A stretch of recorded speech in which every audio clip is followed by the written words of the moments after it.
Okay. No be right back screen for me today. Because I am not in the mood.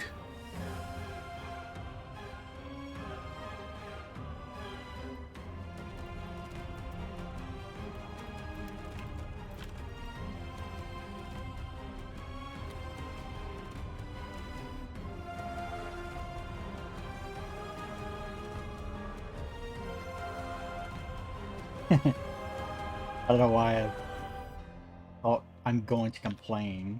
I'm tweeting this out. I made sure to include that I was going to complain about the game. Bring all the boys to the earth.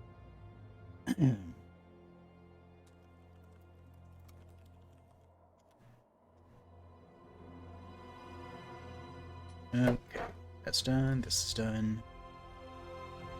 And there we go. Okay. Wow. Alright. I can't even remember where the hell he is. Probably nowhere good. Hello, Lotsy. Don't mind me just eating some crackers. I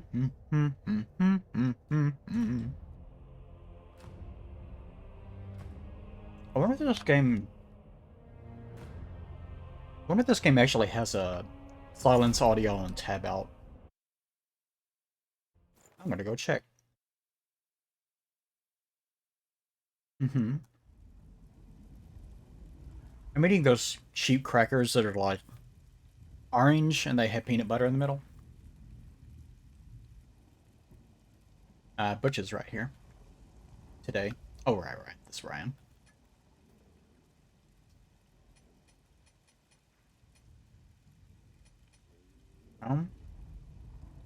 It doesn't have it.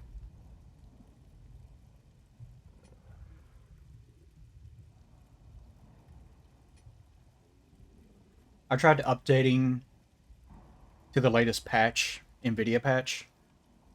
Drivers patch. It ran like dog shit. So I rolled that shit back.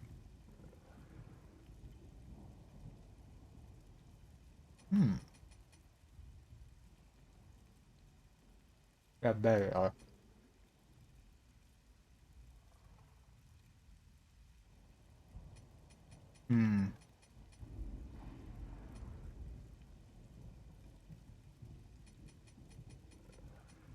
How did you get turned back on?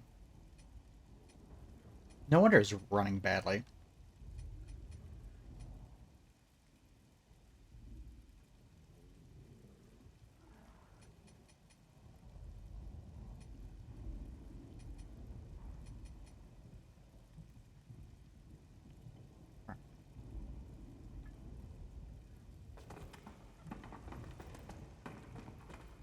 Let's see how that runs. Okay. Yeah, I was looking for a setting that makes it so that whenever you tab out, it silences the game. It doesn't have one.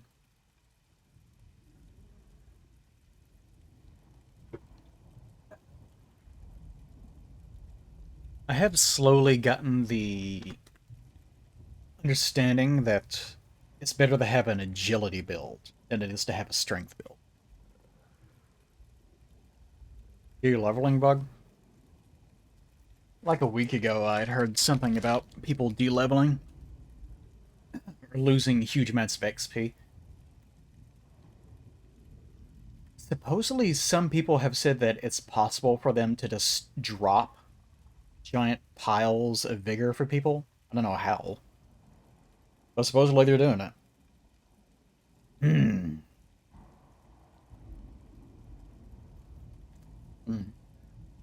I may not stream for too long. What I did want to do, How's it feel? like before I leave for Europe, like 2 weeks, I'm trying to set up the little Osmo Action 4 camera that I have. That ended up being so complicated, it ended up taking me a few hours. try to fix things, and I'm still not sure that if it even works or not.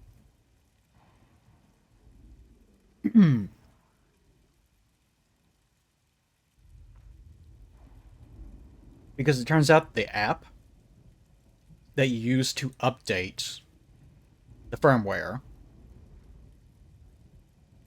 Android doesn't like it. It's not listed in the Google Store anymore. Specifically because it's a Chinese app, so you can probably imagine what they're doing. Non-compliance. And it's been accused multiple times of being spyware. So if you want to use it on an Android, you have to awkwardly install like an APK, just a raw APK. So, might be bad. Meanwhile, Apple doesn't give a shit.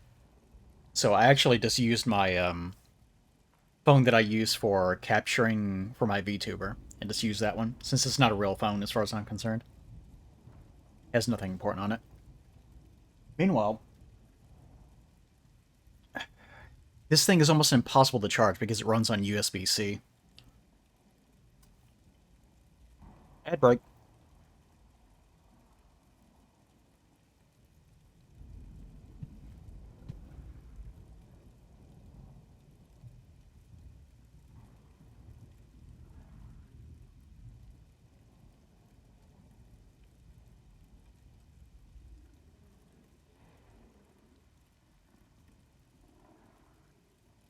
Nope.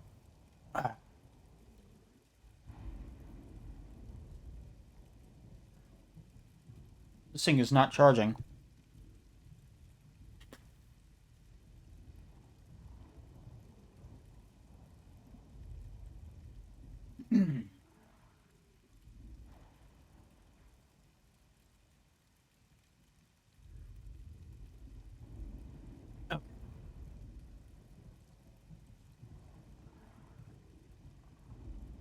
Yeah, I'm not sure what's going on with this Action 4. I can't get it to charge.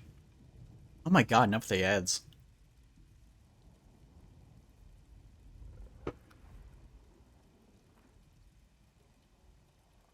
Whenever I turned it on, whenever I first opened it up, it had 50% charge.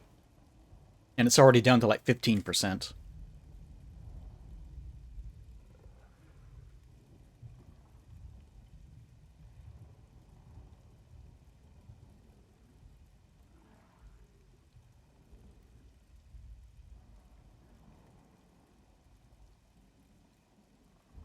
Actually, I wonder. Give me a moment. Where's the damn... I can actually try just removing the battery entirely. And then plugging it into a phone.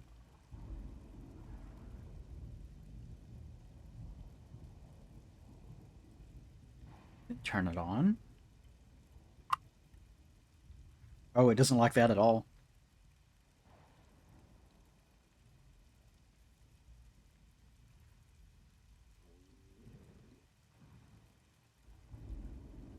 Oh. It works for like a split second.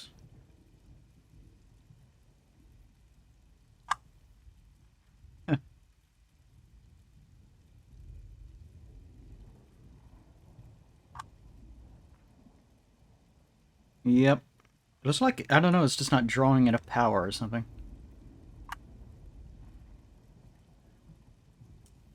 It's behaving very strangely.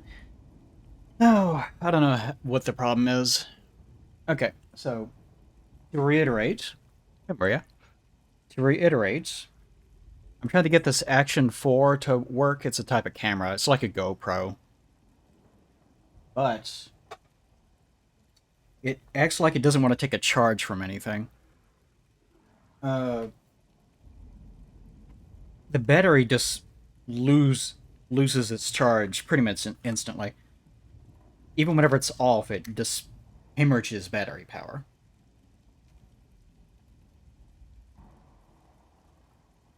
So you're supposed to charge it with a USB-C to USB-C cord that they give you. I might have a USB-C to USB. Can't remember. But you're supposed to also be able to charge it with a phone. Like you can plug in the USB-C and plug it into a phone and use it that way. And some people have even demonstrated that they can do it without a battery even inside of the camera. So I just tried that, and it does let power on for like a split second, and then it just gives up. So I have no clue what's going on. Even whenever I had the camera shut off and I just had it sitting there plugged into the phone, it wasn't charging at all. It actually lost charge, even though it was plugged in. So I have no clue what's going on. Mark, welcome back. I don't know. I'll just have to give up on the camera for a while. I had to buy all this expensive nonsense just to get it set up for the trip, and it's not wanting to work. It could be because I just don't have the proper method of charging it, but I don't want to buy even more shit for a camera that might just be broken.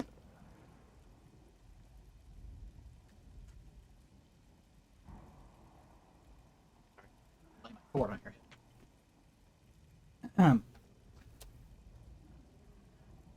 Because apparently GoPros and Osmos and all them, like, all the companies are apparently well known for being terrible. Like, GoPro especially, apparently, is, like, super evil. And, the Osmo Actions apparently are known for being much better, but at the same time they have their own problems. One of their problems is that whenever they ship them, a lot of them are well known for just not taking power. And whenever that happens, you have to send them back. So, not quite sure what I'm going to be doing with it. I'll either have to order a battery charging kit, which I'm not going to do, or I'm going to have to go searching around for another method of charging it. And if I can't find one, then I'm just going to have to return it, which is going to be a pain in the ass. Oh well. For the time being, like, that's what I've been fighting the entire morning. I woke up, and I thought, I'll get this done real fast. I'll see if it works. And it worked. But I had to fight the install of an APK because Android doesn't support the app anymore. So I had to use the other phone that I have for VTubing, and because Apple doesn't give a shit. And use that to, like, install the firmware, because it gives you, like, a lockout notification. The camera, like, actually, whenever you start it up, like, if it shuts itself off and then you turn it back on, it gives you, like, a QR code that you have to scan, and if you don't scan it, it goes, 5 tries remaining. Like, 5 tries until what? And then it shuts down again, you power it back up, 4 tries remaining. Like, what's going on? So, I decided, okay, I'll use the phone before I run out of try 1. So, I have that thing where if something isn't going correct, then I get hyper fixated on it, and I have to figure out what's going wrong. And I can't do that right now. So now I'm very, very heavily distracted and frustrated. So be prepared for me to be like this for a while. Okay, I need to tell you guys what the hell I've been doing. Okay, I killed those enemies. Yes, okay.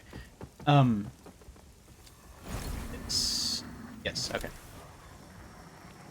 Since last time, you guys might remember... Walk across here.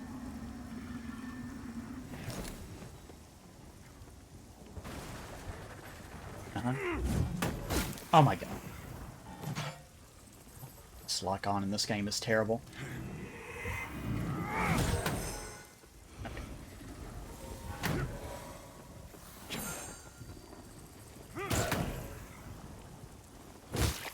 Off. Okay. This.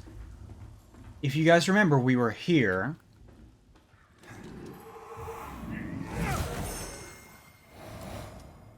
And there used to be a guy with a sword down there who sometimes spawns and sometimes doesn't. And I think that he actually is spawning, but he's like under the ground.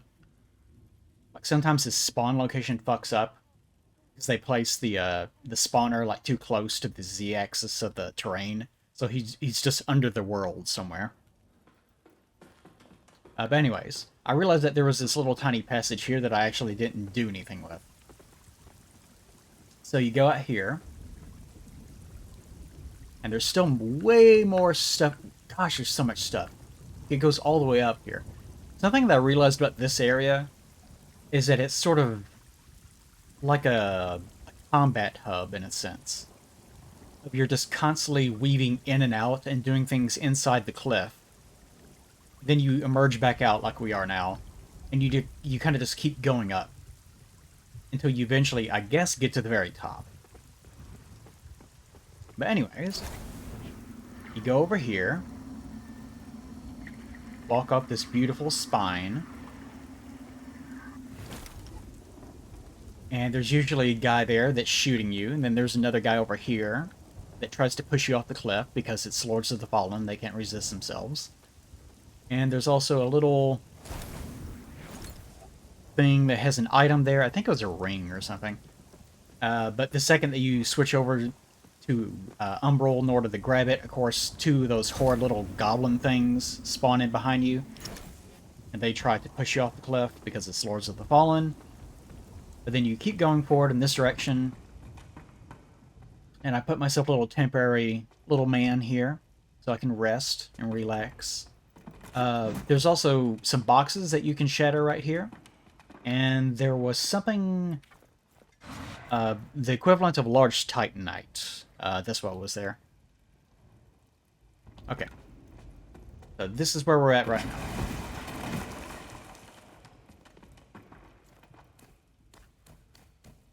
I've actually already done this on my other character, so I kind of know what's going on. I haven't made too much progress in the game.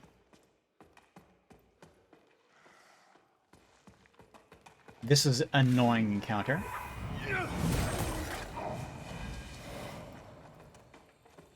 This upsets the shieldman.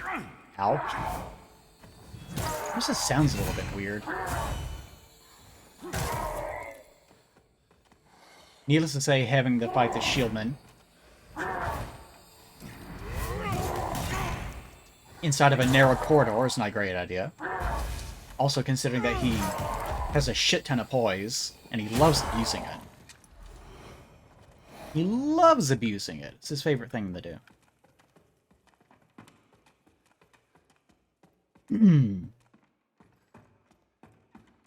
Yeah, this game is very weird in that respect. There are a lot of areas that... This game is very linear, which I don't actually care for. But it does have a lot of loop-back areas, which I do like. That's very Dark Souls-y of them, and it's something that the series kind of just stopped doing at some point. But there's a lot of parts where you kind of loop in and out of the same area. Go ahead and put my thing here.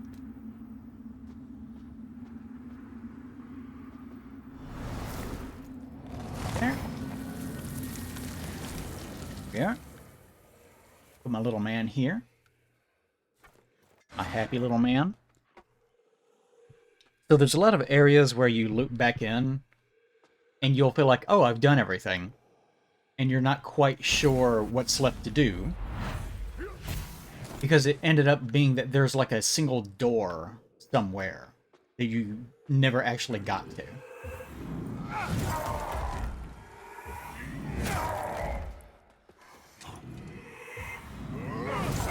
Yeah. I like killing this guy. Oh, none of that. There's an asshole guy with a crossbow right here. And then there's an asshole guy with a cage on his head right here, who also pushes down the barrel. There you go.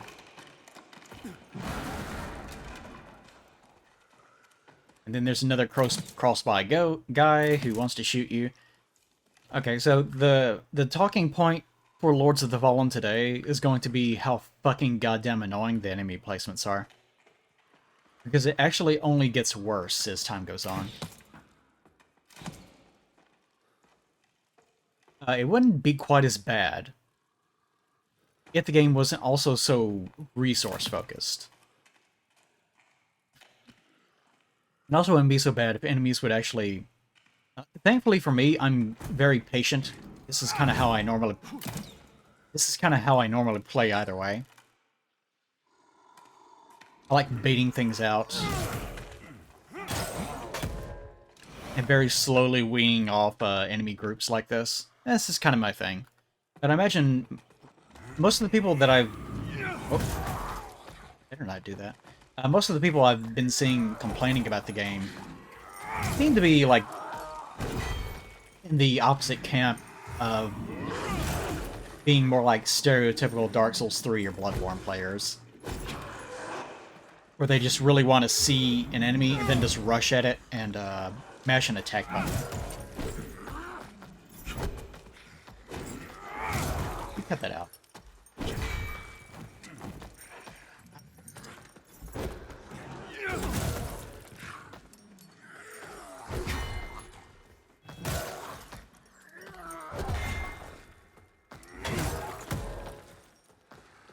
Trying to be careful since this is a named enemy now. Also, I figured out. I wasn't expecting him to do a third hit in that fucking combo. Will you get out of here already? Go on. Fucking pest. I figured out that the reason why those guys are named is because whenever you interact with the lantern, the lantern is like a revenge lantern. I don't know what it's actually called. And whenever you interact with it, a player somewhere...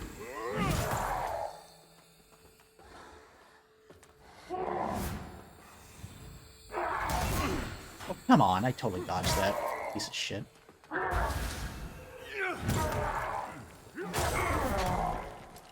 A player somewhere that died to that specific enemy is basically allowing you to get revenge for them.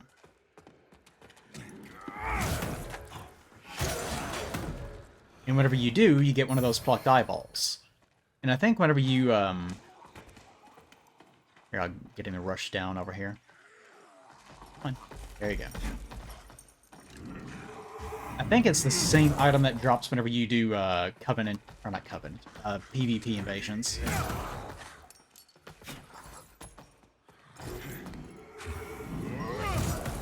Another minor annoying thing about Lords of the Fallen is how much area enemies have to concede to cover.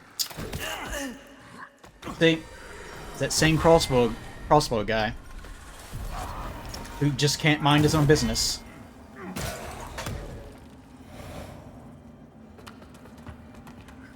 Hello, fuck. Yeah, thank you for that. Thank you for getting involved in a fight you had no business being a part of. Yep. There's lots of things in this game that are... Like, this is actually a good game, but it is very annoying. Like that, for example. I just totally ignored the fact that I just shattered his poise. He just wanted to. He just felt like it.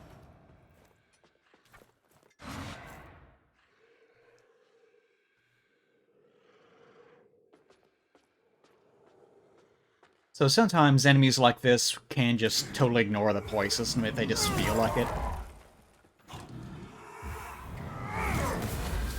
Like that. Because that move, in addition to making his shield glowy... Also, he's frozen because he's stuck on that ledge now.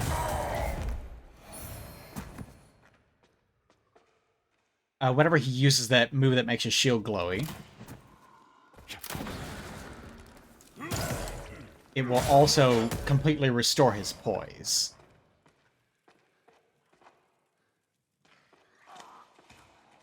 Yeah, give it to me, baby. He loves strapping himself. Here comes the crossbow guy. Don't ask me how the crossbow guy sees you. Actually, I know how he sees you. He's tethered to that other enemy that just saw me. So anytime one of them sees you, all of them see you. Which does make sense. Like, if you were in a group, you would say, hey, there's a guy down here. So it's understandable. But in gameplay terms, it can be a little bit annoying. What I'm trying to do is just get up here without actually taking any damage.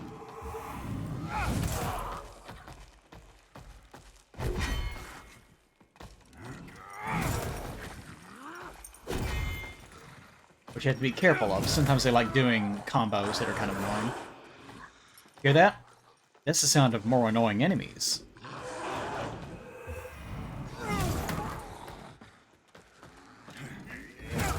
Need to get away from that before the dogs show up. Motherfucker! Piece of shit. And sometimes enemies will drop items about a good 10 seconds after they've been killed, for some reason. See? The dogs, in true Souls-like fashion, are not a big deal, but still annoying in their own way. Come on, get close enough that I can hit you. In the case of the dogs, in this game, they have a armored mask on their head. Motherfucker. They have an armored mask on their heads. Come on. There you go. A little bit closer. A little bit closer. You miserable fuck. No, I'm not going... He really wants me to go close enough that he can do like a 0-frame startup attack that just gives me damage. Are you gonna... Oh, I'm sorry. Were you locking up? Oh, I'm sorry. Was it unfair to you? My mistake. Okay, so, archers are super annoying. Because, one, they have 2 arrows stocked. Like, if I bring out my crossbow, I can fire 1 arrow. Enemy archers can fire 2, for some reason. And then they just have to do, like, a moderately fast reload animation, and then they can go right back to doing it. So if there's more than one of them, you almost can't do anything to them. Also, there's more dogs over here. You can see them. See them behind that rock? So the very second that one of these things sees you, they all see you. So if I can get his attention. He doesn't want to... He doesn't want... Okay. Apparently I'm beneath Senpai's notice. Also, ranged enemies and enemies in general have a tendency to see you from a kilometer away. Yep, see? Here they all come. Hey, dogs, come here! Oh, what? Oh my gosh, there's an enemy? I never dreamed! Thankfully, the dogs are a little bit faster, usually.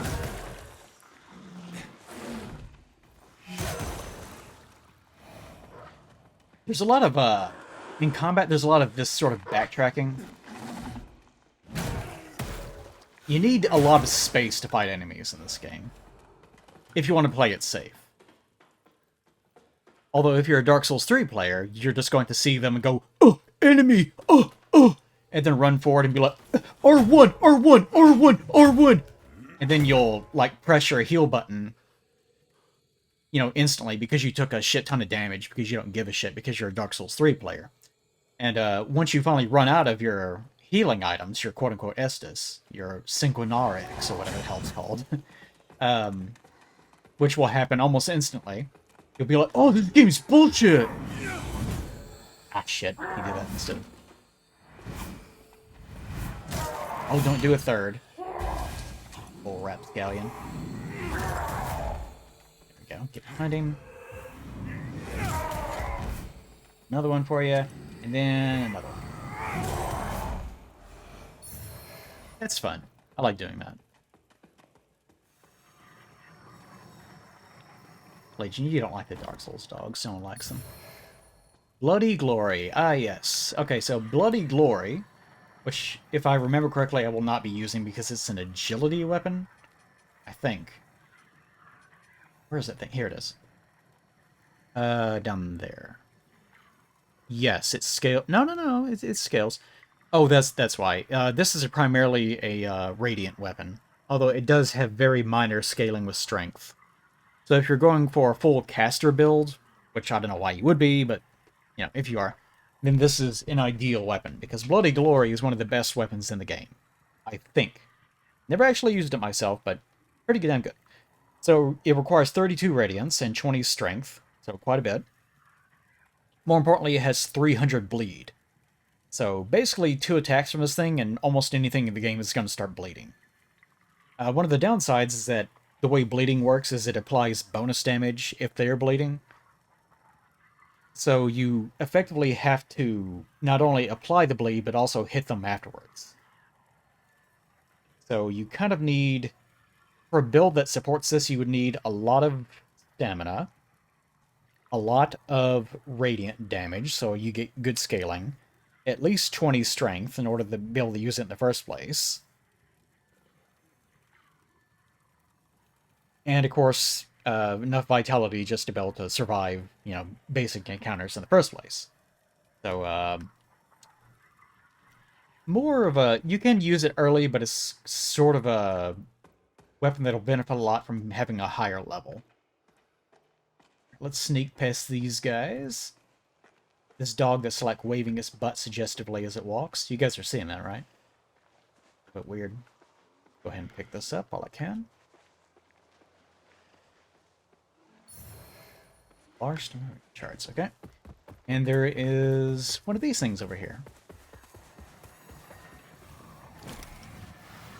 Vestige of Dieter. Go ahead and dump my precious, precious souls. This character... I think that what I'm going to do with this character is get their strength to 40, and then raise their vitality a bit and their endurance a little bit. And then I might start pumping their agility, because this is going to be a quality character, I think.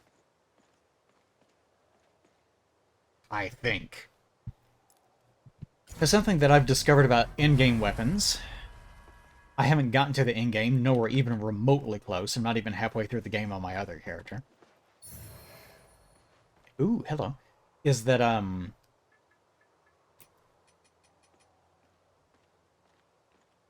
most of the best in-game weapons either scale with agility or scale with one of your casting abilities in some way.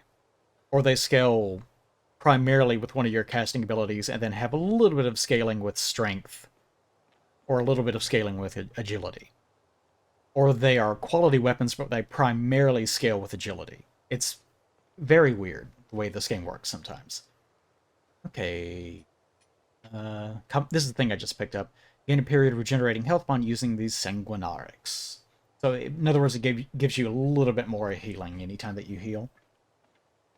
Right now I'm using something that increases strength and increases my vitality and...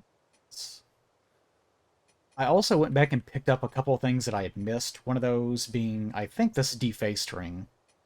Or maybe it was the Ring of Duty. I can't quite remember.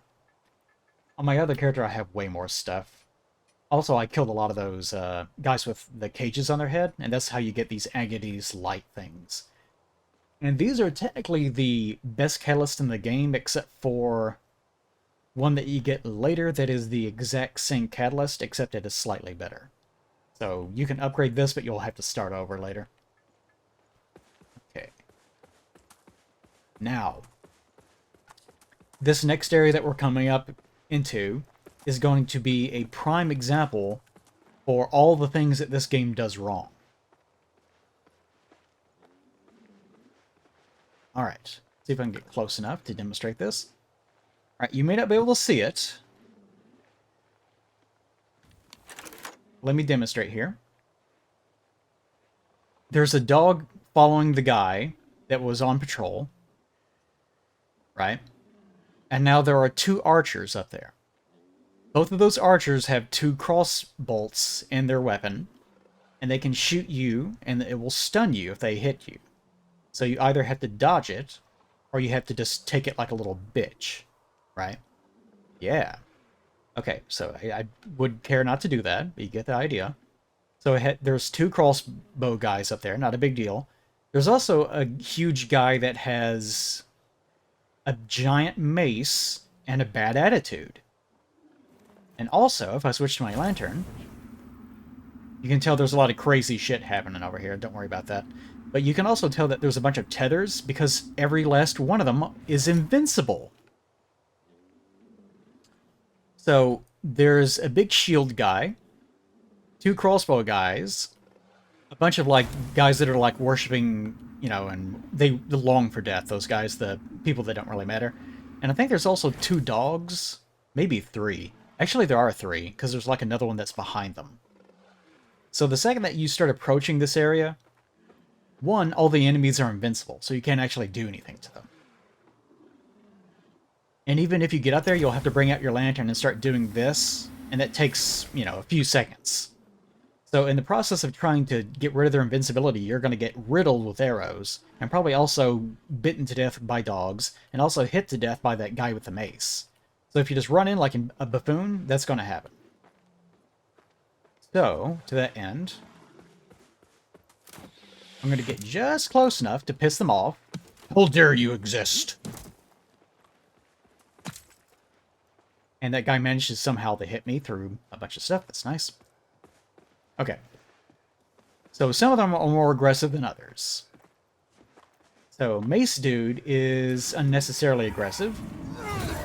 And who will pursue me to the ends of the earth. Oh, don't start that.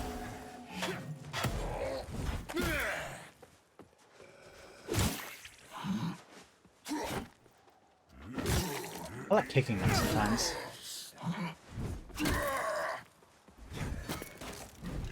Ah, shit, he's gonna do that third one. Ah, it's close. Thankfully, the game is fairly forgiving about its iframes. All of that kind of ties together. Where are you going? Where are you going, sweetheart? Duh! Duh! That's what he sounds like. It's embarrassing.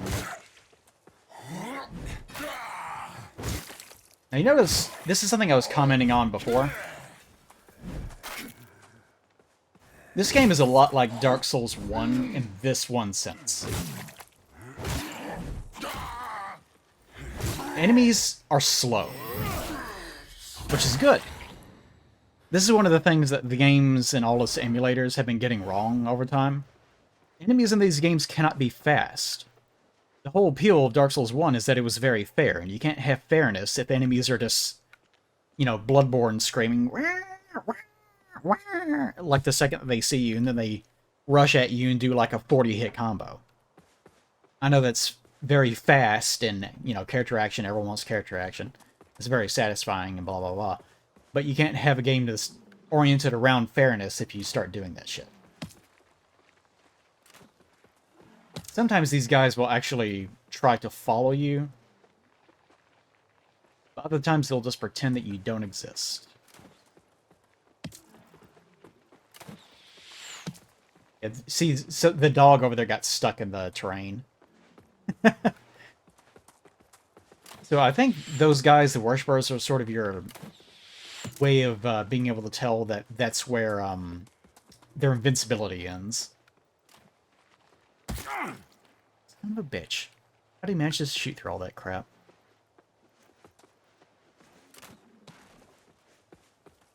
Now, are you close enough yet? Also, the lock-on in this game is fucking horrible. The problem with this lock-on in this game is that how lock-on should work, and this goes for any game. It doesn't matter if it's a game like this, third-person action game. It doesn't matter if it's a game where you're like flying a little spaceship.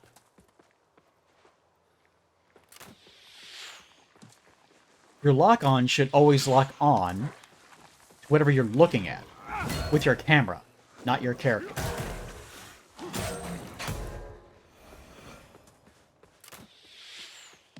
Ah, she's still not far enough away from it to stop being invincible. You can technically kill those guys for this stuff, but it's not easy. Not quite. Come here. You have to basically get far enough away from them that they get frustrated enough to move forward. There we go. It should. Yeah, now he's ready. He's nice and ready. He's prepared for daddy. Oh, he wants to run back now. I see. See how fast his health started regenerating? Okay. So now things should be clear enough that this is not going to be quite the problem that it was. Any day now. There we go. Now, there we go. The big problem with that invincibility stuff is not that they're 100% invincible. It's that they turn a 2-hit combo that would kill them into a 3-hit combo, or maybe even if you have to dodge, a 4-hit, or maybe even they become completely invincible because you don't have the time to actually kill them.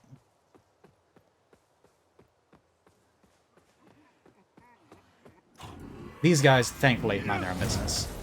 The main problem with these guys being here is that they also count as lock-on targets. So they'll get up and start running around and interfere with your ability to target the dogs. Can you parry arrows? I don't know. I mean, you can block them.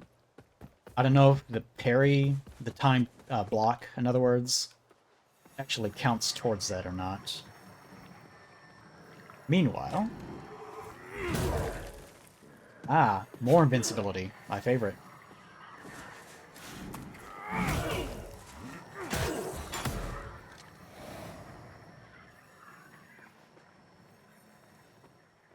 If I recall, there's a naughty little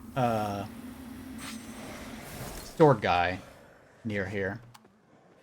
We can't get through them. That's pretty funny.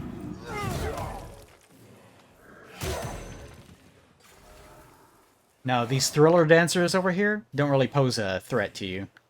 You can leave them in peace, but why would you do that, really?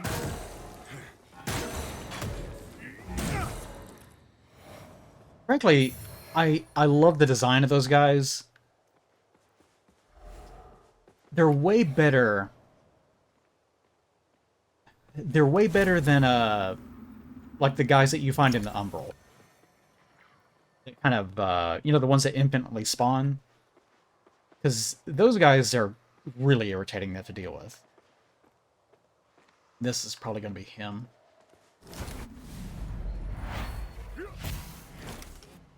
Now, did that turn him into that thing? Oh, it didn't. It's actually not him at all. Okay, well, we'll save him for a second, because I want to actually do this. And enjoy my little fussy run that I do.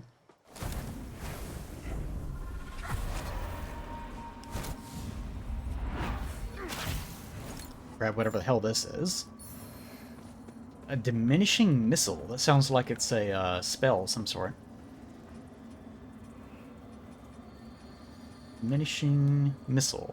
Summon a homing projectile on magic, reduces attack and defense on striking a target. I've never actually used Umbral stuff yet. I'll give that a whirl on some other character. Sullying my soul with such a heretical burden, I cannot help but feel like this path only leads me, leads all of us, further from Aureus's light, not closer to it. Exactor, there must be some other way. So you deem my guidance injudicious? No. This is really I cummy am a looking. soul of greater significance than the world Gummy entire, bears. and all other souls upon it. No. For one whose family name bears the shame it does, Isaac, you exhibit an unfortunate tendency toward recalcitrance. I would be discontented if the If you didn't know, hubris to which your recalcitrance brother succumbed was confirmed is to a merely resistance sin. against authority, basically, Look to especially the government. damnatory skin you carry, Paladin, for that is your true burden, not the umbral lamp. Okay. So the Exactor is like the Space Pope, and from what I can tell, he's like super evil. Because, you know, Souls-likes and their tendency to have churches, and the churches are like hyper evil, even though they purport to be the good guys. That kind of thing. I forget how many scenes that we've seen on this character so far, where you run into that particular guy, the Exactor, and he's just like fucking crazy. I'm pretty sure that he eats people. And probably does some other stuff. I don't know. He's up to some shenanigans. That's what I'm saying. Oh, don't start. God damn it. By the way, these sword guys are huge bitches. Like, they're fucking cowards.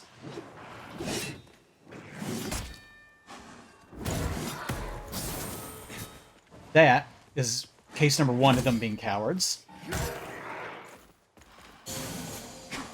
Because they dodge.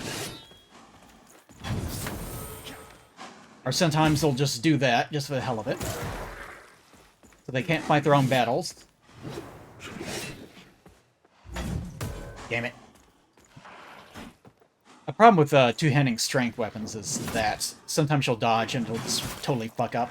Come on. I really do not care for these guys, but this is the biggest bitch move. Whenever their health gets even remotely low, they'll panic and start using this ability that heals them. And they seem to be able to use it an infinite amount of time. Case in point. Damn it. And of course, you can't get in more than like one hit on a combo with these guys. Because they automatically dodge, and whenever they dodge, they cast their dumb little, I'm a coward and I need help from my spirit friends, my fucking Pokemon move that they use.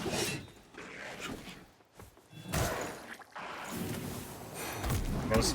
Yeah, and also, you're not allowed to touch them whenever they do that, because it knocks you away. Ow, okay.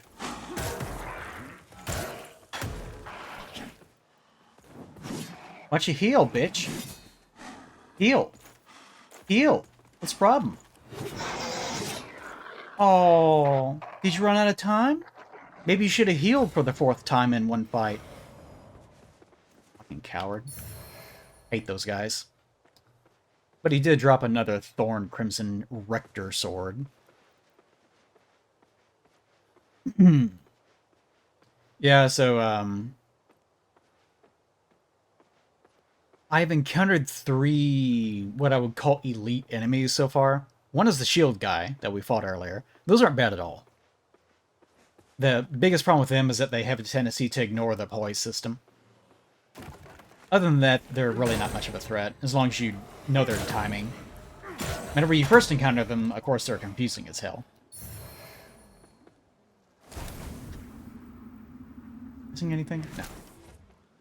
And then there's those guys, the sword dudes.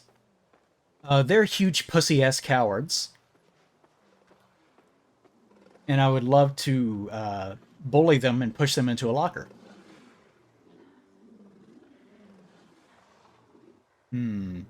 Ah, yes, this area. Then there's also a third one that are like dudes that have a huge bell on their heads. And those dudes are bitches as well. They're thankfully very slow, but they do have one move where they hit their helmet, their bell head, which does this like huge AoE explosion that you have to dodge through. And if you don't do that, you're kind of fucked.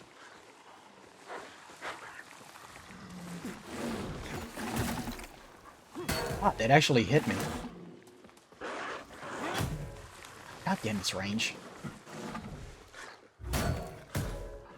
Got rid of their helmets.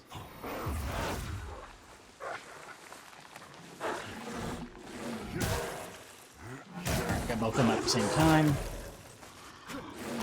Fire should kill that one. There we go. So yeah. I've noticed that trend with the criticisms of this game. I'll explain it like this.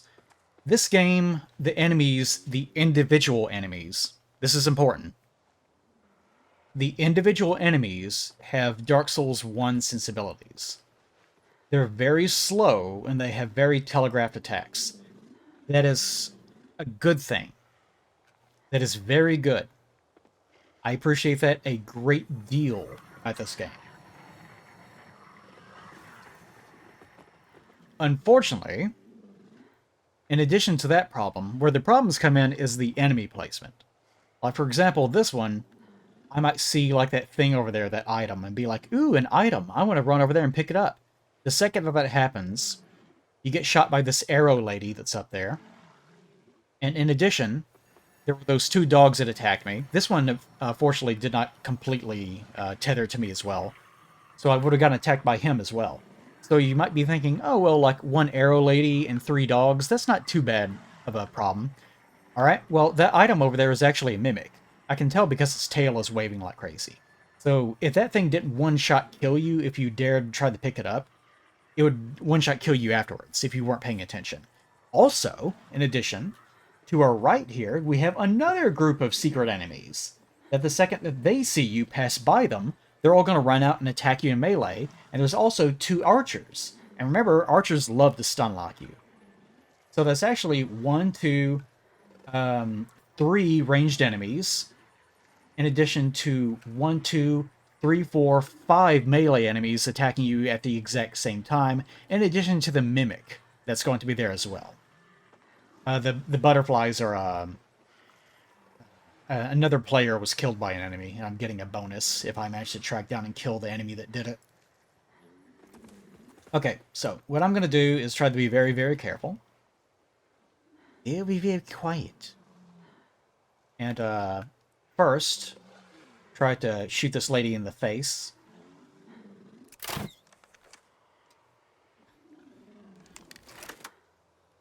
Roll back that. Tried to shoot this lady in the face. Do I have to, like, shoot it through her torso into her head? There we go. Oh, wow, that did nothing.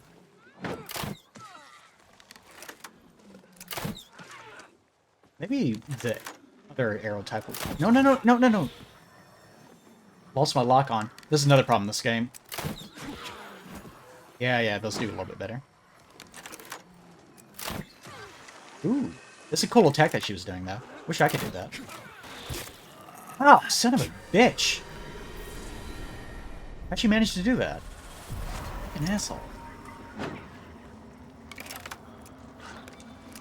Dude already. Oh, we ran out of ammo. Oh my god! That took up all my health. Okay, so yeah. Yep, that's another problem with this game. Sometimes whenever enemies hit you, they do an absurd amount of damage. And the other part of it is that all the stuff that I just did, I've got to do all over again. And this is where the main problem with this game comes in. It also doesn't really do anything to fix the problem of people solving Dark Souls games problems by just trying to run back and ignore all the enemies. Because you can see the minute that I step out in front of this area, here come the dogs. So I have to always kill these 2 dogs, or I always have to just run through the entire area, completely ignoring the entire content of the area.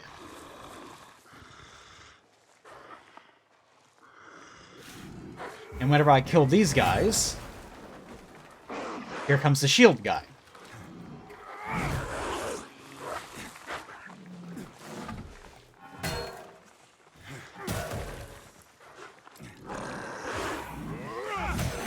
No, god damn it. Also, the game's not very forgiving about hitting multiple enemies at the same time. You basically have to be using one-handed for that to work. So I may as well just start over, because I've already taken half my health and damage. So you'll probably see me do this a lot. Where the first thing that we'll do is come across some sort of bullshit enemy that manages to get in like 1 hit. But even that 1 hit is enough, because that means I would have to waste one of my health resources. And since you only get 4 of them, you're kind of completely fucked if you're trying to actually complete the content instead of just rushing through everything. Are you... Okay. Alright, he just completely ignored all the obstacles in the way. So let's just reset again. What was the last boss we fought? I actually just ran past a possible boss encounter. We could have fought the guy with the bell on his head. but we haven't done that one yet. I ran past it. Because I kind of felt like doing this first, because this is a dead end, by the way.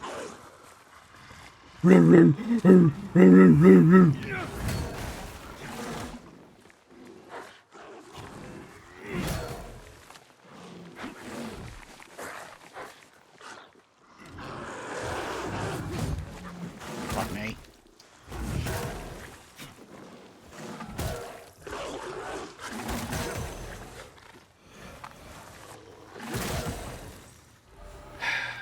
Okay, let's try again.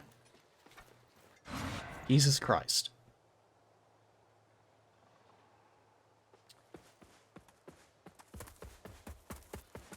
Another minor issue the game has is that it will allow you to reach... I wouldn't even call them in-game areas. But they're areas that are adjacent to things that you can do in a game, but they're very close to existing much earlier areas, which can be very confusing. Oh, stupid fuck.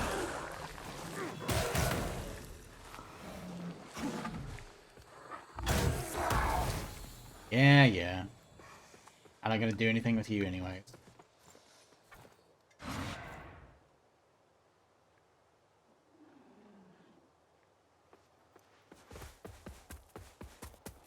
Actually, I've already done this on my other character.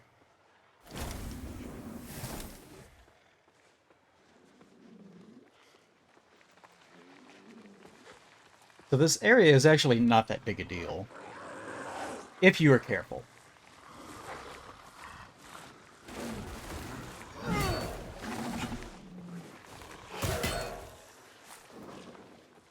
But that's part of the problem. I've noticed with a lot of these areas, you have to be absurdly careful. But that you can stop being absurdly careful if you're just so overleveled that you can just face fuck everything. Because the second that you can just kill something in one hit, then, you know, that whole element of the combat just turns off. Oh, he's going to... this guy's definitely going to circle back around and attack me from behind. I just need to get rid of him now. Sir? Alright, if you're going to do that, I'm going to stick behind you. Oh, this thing's still here.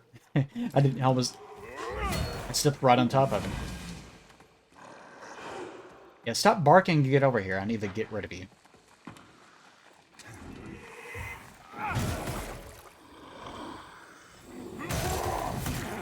Oh, you son of a bitch.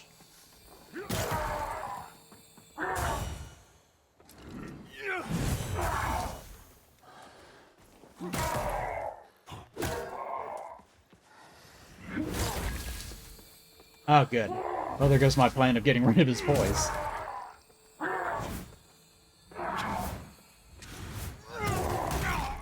Ah.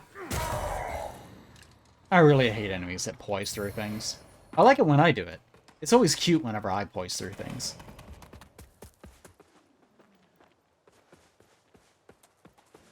And when enemies do it, it's completely wrong, though. They shouldn't be doing it at all. It's wrong. It's immoral. Right, come here, dog. Come here, mace guy. Of course, dogs, because their dogs have to, like, stand and bark for a few hours.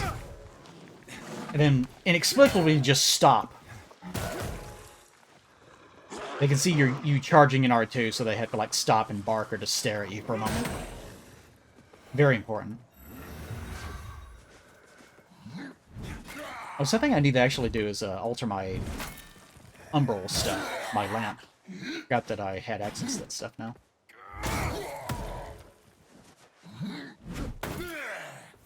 See, this is a Dark Souls 1 enemy. In the sense of, you know, very slow, very lumbering.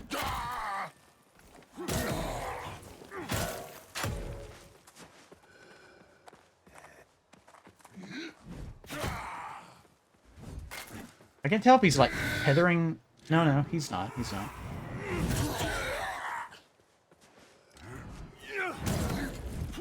Ooh, that's close.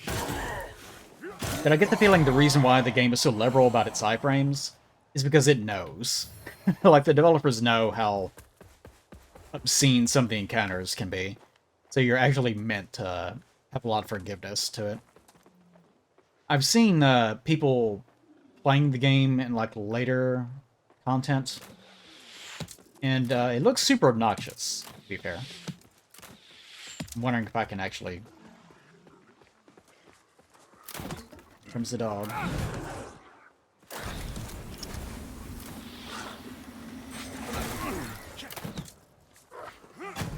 No.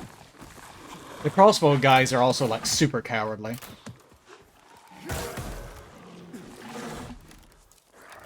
Like, the very second you get even remotely close to them, they piss their pants and run away. Waiting for the second crossbow. Waiting for the second crossbow. There it is! Ugh. Come here. There is a weapon that you can get later. I forget what it's called, like Bloodletter, I think? It's either a short sword or it's a dagger. I think it's a short sword. But anytime that you kill an enemy, you get a little bit of health back. I would love to have that right now.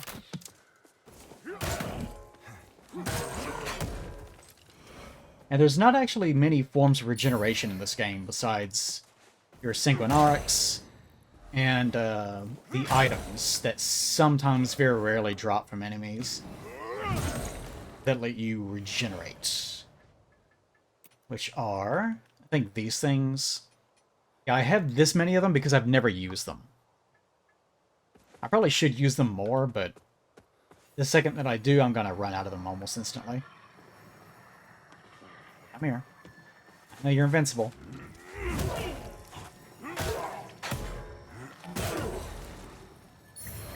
Nice. Okay. I forget what minor holy salts do.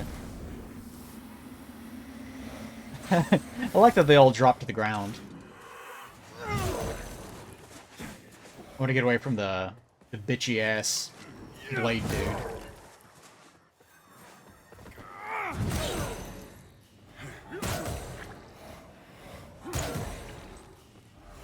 And I made sure to equip a shield, but I'm not really using it the way that I should be. Come to me. Actually, I want to save. One thing I really wish that...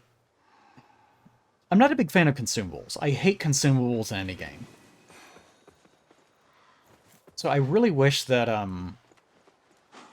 you had a method of naturally restoring your mana or ammunition, other than ammo pouches and, you know, things of that nature. That ilk.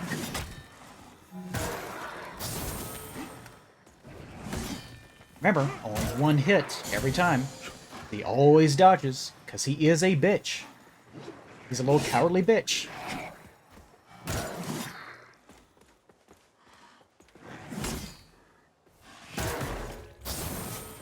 Yeah.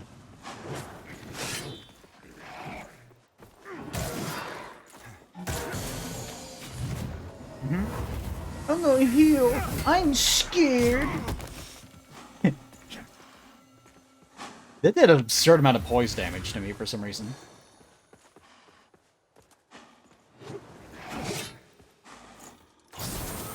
Oh, you bastard. He had a delay on that. Here he goes, regenerating his health yet again. God damn. Also, for some reason, these guys have an absurdly effective block, even though they're just using a sword.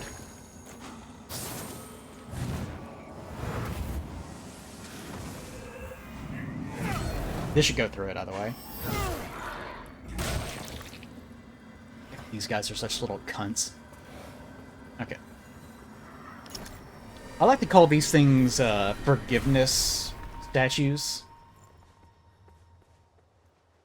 Not your forgiveness. It's not forgiveness for you making a mistake. It's forgiveness for the developers. It's them apologizing. So it's probably more fitting for me to call them apology statues. Anytime that you see one, they put them in areas where they expect you to die. Because they're going to assume, oh, well, the player's probably going to be an Umbral now because we forced them to die. Because we created a scenario in which it's completely unfair. There's no way, realistically, someone could just get through this on a first try, so we're going to put the apology statues nearby. So that whenever we inevitably do murder them at no fault of their own, then we can go, oh, well, oops, sorry. I'm putting a finger up to my lips, by the way. Sorry, did you die? Oops. But then they can just get out of Umbral. Because effectively, whenever you're in Umbral, that's when you actually do die. Bitch, are you just gonna... I'm gonna have to, like, aggro the dog, specifically. Unfortunately, even though enemy archers can shoot through objects... Oh, whoa, whoa, whoa. Yep. Even though enemy archers can shoot through objects with ease, as you can see, the player has a tendency to hit pretty much nothing. With great frequency. Okay, wait, just run it here. I'll grab something. I don't know what it's gonna be, I'll grab something. Come on. Guys, please. I have shit I need to be doing. Woman.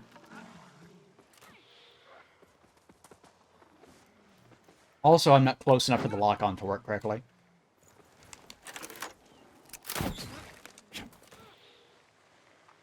Oh, did that get your attention? Oh, now I want to fight. Do you? Wow, I never would have expected. I guess being shot in the ass helps with that, doesn't it? Please cycle to her. Cycle. There we go. Also, I think she has my souls. My vigor, I should say. Fortunately, since she's just standing there... God damn, I hate the lock-on in this game. I'm gonna have to, like, do this manually. What the hell's going on down here? Oh, you're down here now, for some reason. Yeah, okay. Come here. No, come here. Come here. You should get closer. Get closer so you can use your bow. That's how it works. This is her life now, I guess. Okay. If she's gonna do that, let's go back to what I was doing. No. You had your chance. I belong to the night. I like that sound. It kind of reminds me a little bit of, hitting guys with, magazines in Metal Gear V. Come on, just die.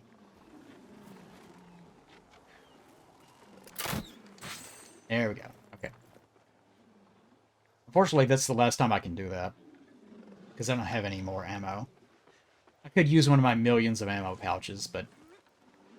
why would I do that?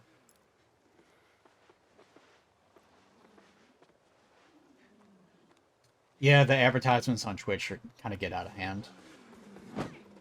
I'm not the biggest fan of it.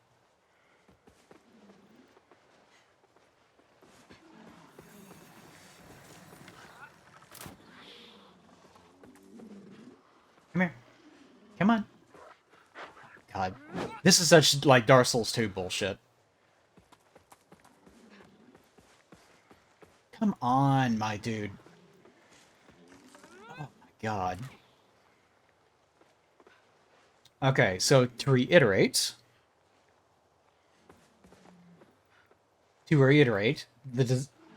the individual enemies have the design sensibilities of Dark Souls 1 in that they are very easy to dodge. They have very telegraphed attacks, which is good. I like that. It has, unfortunately, the design tendencies of Dark Souls 2, or Dark Souls 2 Scholar, the first sin, the first part of the game, where enemies are really, really oversaturated. Come on, stop barking and just get over here. Oh my god, it took forever to get one of these stupid assholes. And you can tell they really do not want the enemies to get any closer. Because the design of this area is you really are... Oh, you piece of fucking... Oh my god, I'm getting so fucking pissed off with these things. They really want you to get close enough that everything can attack you at the exact same time. So every time I get close and the enemies are like, bark, bark, bark, we're totally going to attack you. If I move even remotely close enough that I don't aggro those guys over to the right, then the dogs will just stand there.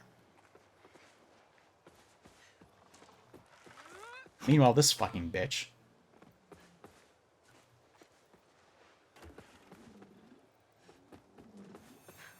How should I handle this?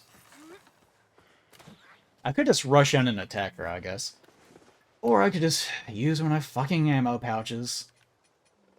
Man, you really don't have many of them, do you? God, it barely gives anything at all. They're so stingy with these. I'll go ahead and try to get her to... You just gonna look at me? I mean, I can shoot you in the face. If you want to be a stupid bitch. I'm not gonna stop you. Oh, ran out. I'm gonna use another one.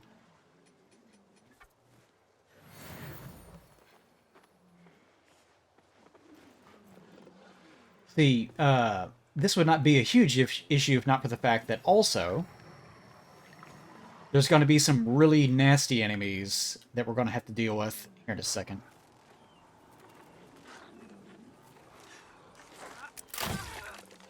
Haha.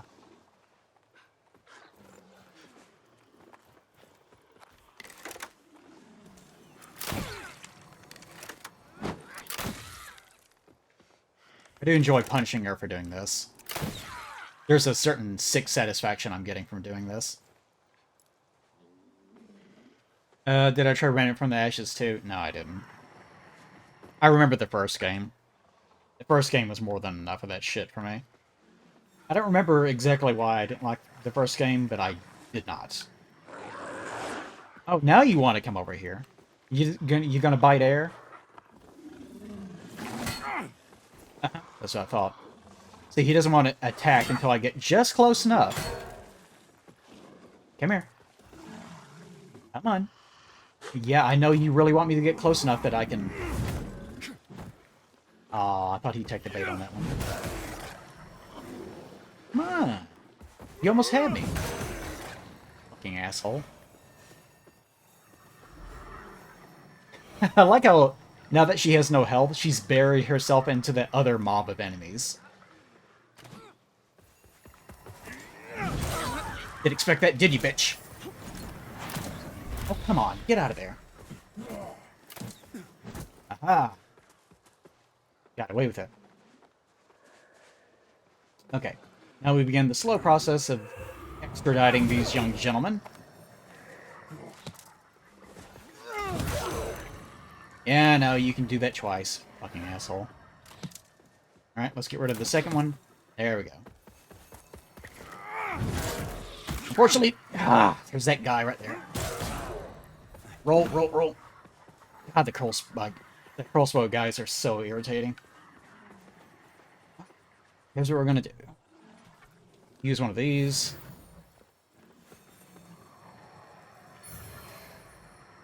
Actually, go ahead and draw all the souls in that I have. Go ahead and empty those. There we go. Unfortunately, I've got to run behind. Oh, he's invincible. I didn't notice. Here, let's solve that problem. I'm not sure where exactly it is. They got rid of it. God, he really wants to use those arrows. Guys, do you mind? I'm trying to do this without taking any damage whatsoever. Maybe if I just... That's something I always forget, blocking. It's so weird. This game is very similar to DS1 in some ways.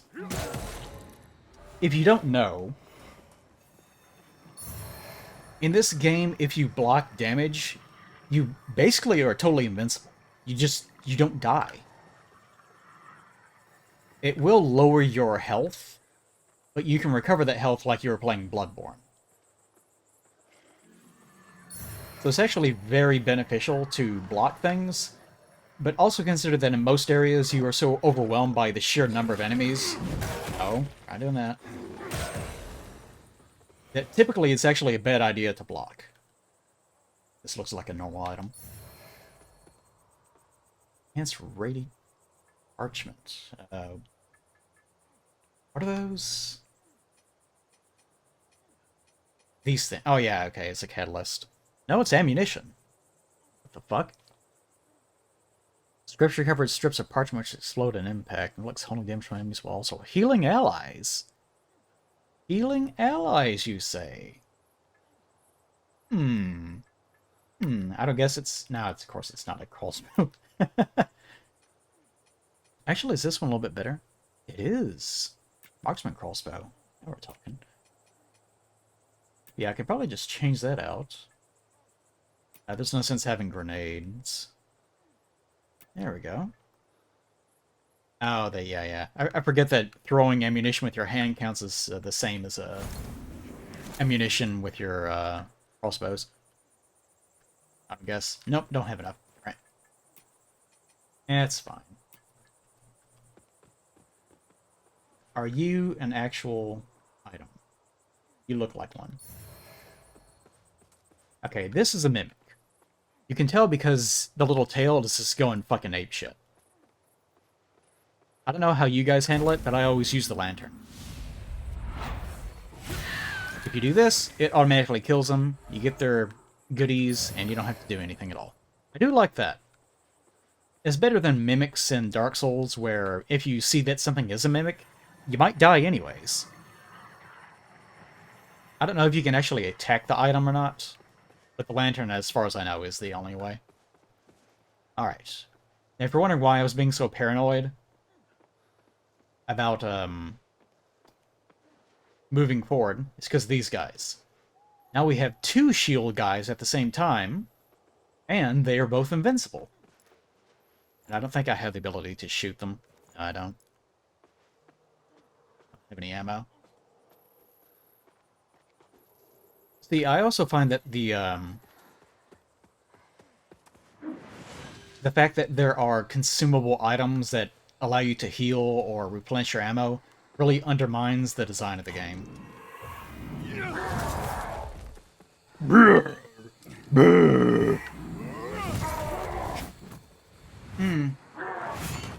So we gotta be very careful dealing with these two. Because you can outrange them, but they can do that.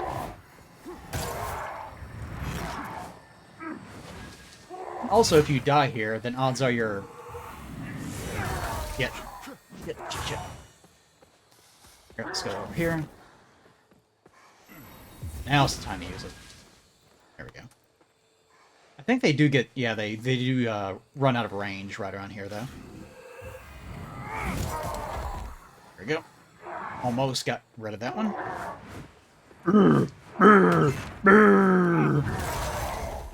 Alright, gets rid of that one. There we go, okay. And that part of the combo hits twice, so we're good. Alright, so mission complete. I think that's all the enemies.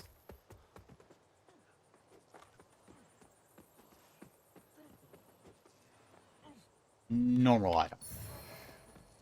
Enhanced lump hammer?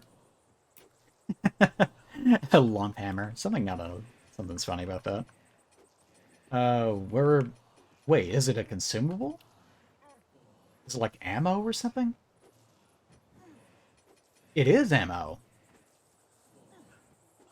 It's pretty good, it's quality. It's a quality ammo. Hammer designed for throwing. Yep. Really? It doesn't... Well, whatever.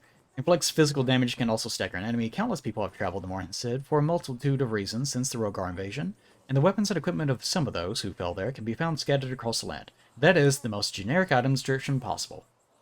It may as well have just said, this is an item that you can find on the ground. It's there for a reason. Yeah, it's 700 damage. Actually, hold on, I should probably... Well, no, it's a hand-thrown enemy. 200, 247. Let me try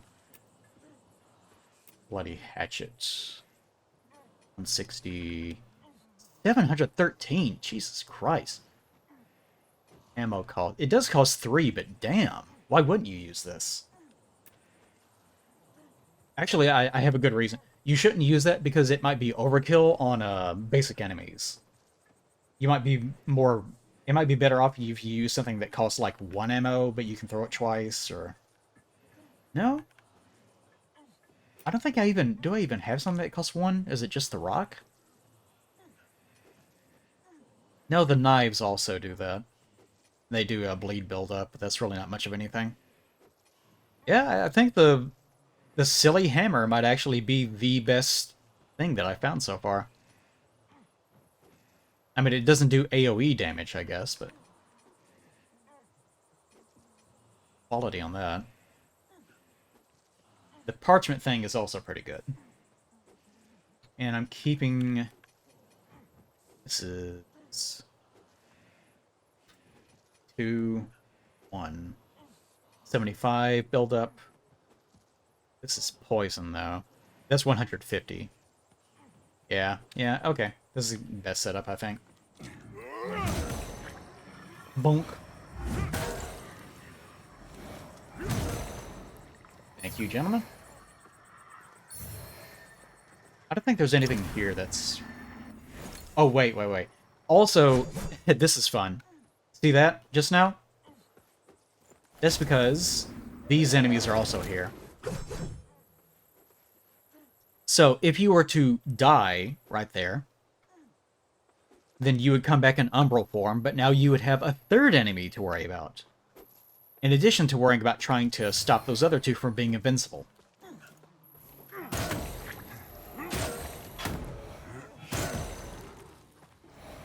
Okay. That's all clear. Let's see. That is true. There are often specific items that you can only find in Umbral form. They're usually mounted... Yep, here's one. They're usually mounted on walls like this. Scratch this.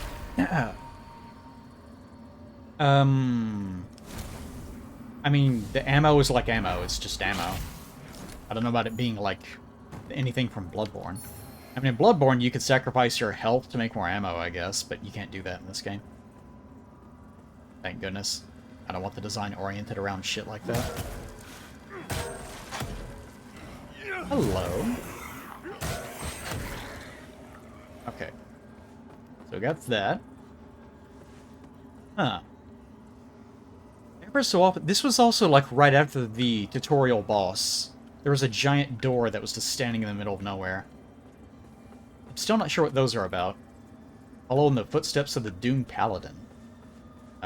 Sure.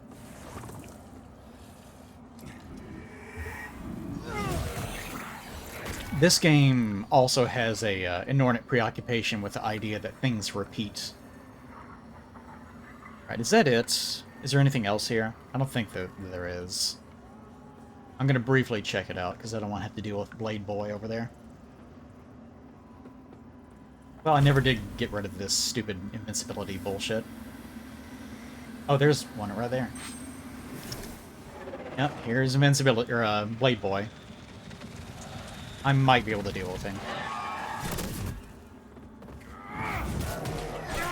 The big problem with these guys is that this shit. Because they can, like, hyper armor through things. And they also have a tendency to just pop into the ground whenever they feel threatened. And I'm also a strength build, using a big-ass hammer.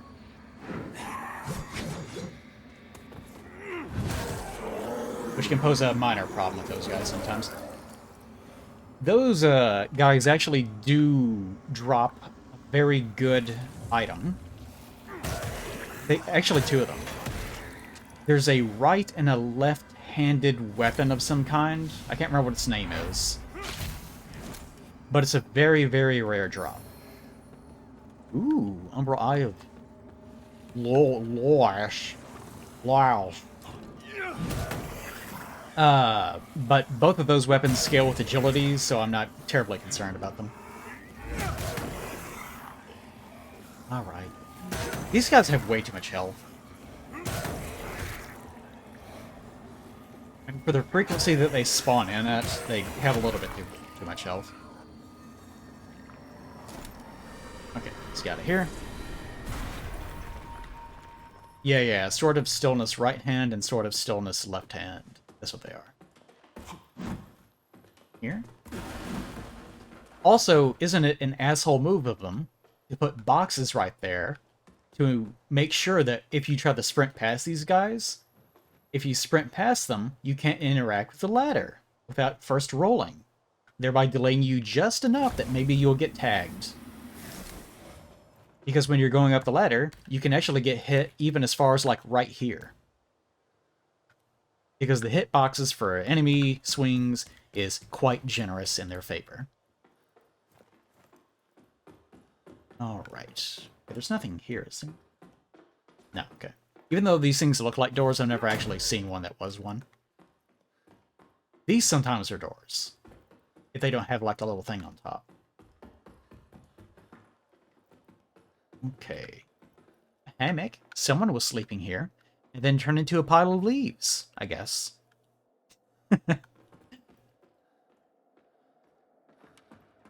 Alright. Here, there's an item. Wow. You might recognize the name of this place, and that's because we've actually been here before. This is...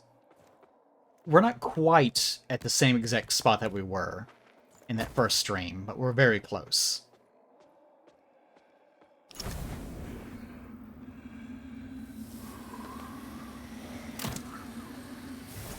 Oh, okay. He's just gonna stay invincible, huh? Maybe I can kill him anyways. Or not.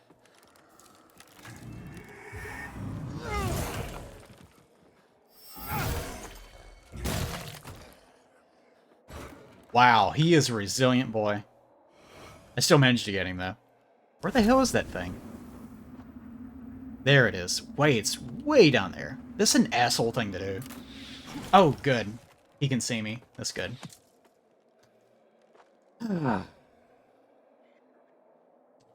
Also, this is to encourage you to try to just run past them. But what you can't see is that there is also another one of those blade assholes. It's right behind that door. Well, let's use one of these, I guess. Wait for that to heal us to some minor degree.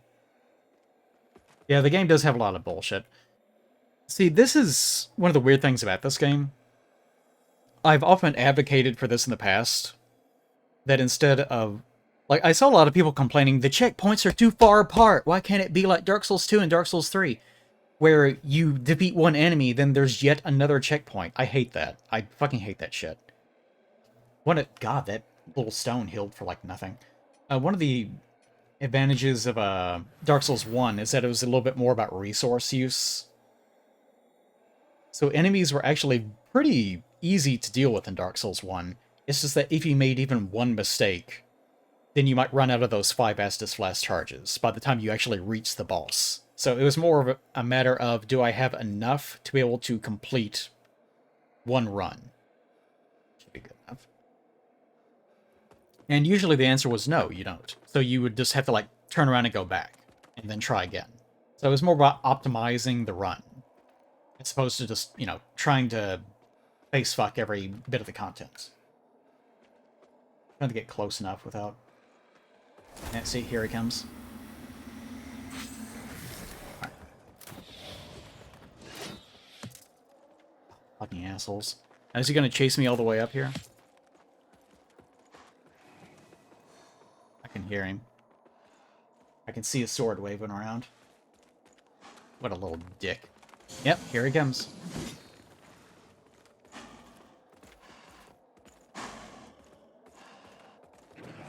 His breathing is so heavy. I can't. Cannot. Hold on. I can't do this with the crossbow guys. Both shooting at me at the same time. It's gonna pose too much of a problem. I need to get them to reset. Control that in. I can just like plunge attacking. Or I can freak the fuck out. There we go. Oh, it feels good to do that, though. Now they're both looking directly at me? They are. Okay. And unfortunately, I also ran out of... I could probably run past these guys. Ooh. Okay.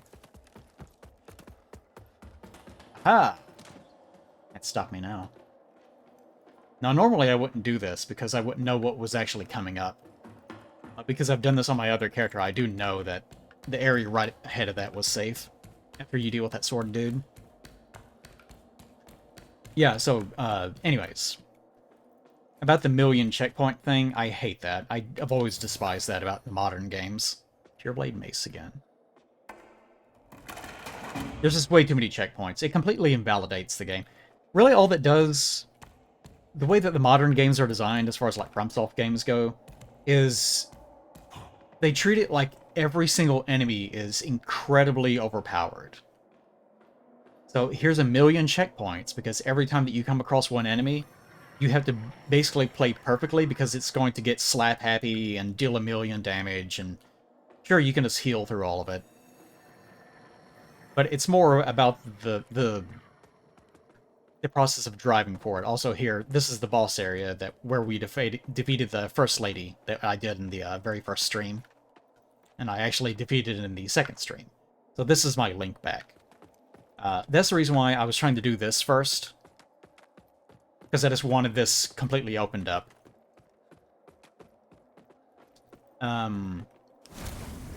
Where did I put the other one?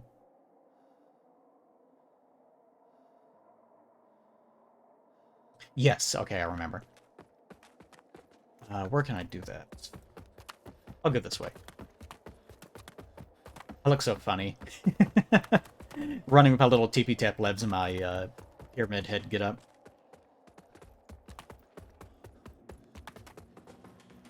But anyways, yeah, in Dark Souls 1, it was a little bit more about resource use. One of the things I never liked about Dark Souls 1, though, is that you eventually can upgrade your Estus Flask to 10, which is already way too much. But not only can you upgrade it to 10, you can upgrade it to 20. Which is so absurdly overkill that it basically just shuts off that whole element of the game. I always found that to be completely unacceptable. To me, it should have been that you started the game with, like, 3, and then you upgrade to, like, a maximum of probably about 8, I guess. Like, even 8's too much. The problem in this game, though, is it is very resource-intensive. But also because you have consumable items that can replenish your ammo and can replenish your health and so on, they're a little bit too aggressive with it. Because they're operating under this assumption that, well, they'll use the stuff that we give them. And also, it seems to be operating under the assumption that people are playing co-op. Because this game does get way, way, way easier in co-op. Because then you can basically just facefuck a lot of the content. I'm being careful with these guys. I was hoping he would come forward, but he's not going to. At least one of them's separated. Okay. Here we are. Oh, also. I would have completely forgotten about this, but also there was a Umbral Eye that was down there. Or technically, where was it? No, it was down there. You have to go into Umbral and pull this little guy out. I just never noticed him the first time through. I noticed it on my other character. Just by pure coincidence. Alright. Let's warp back to my seedling, which is right in front of that boss that I skipped.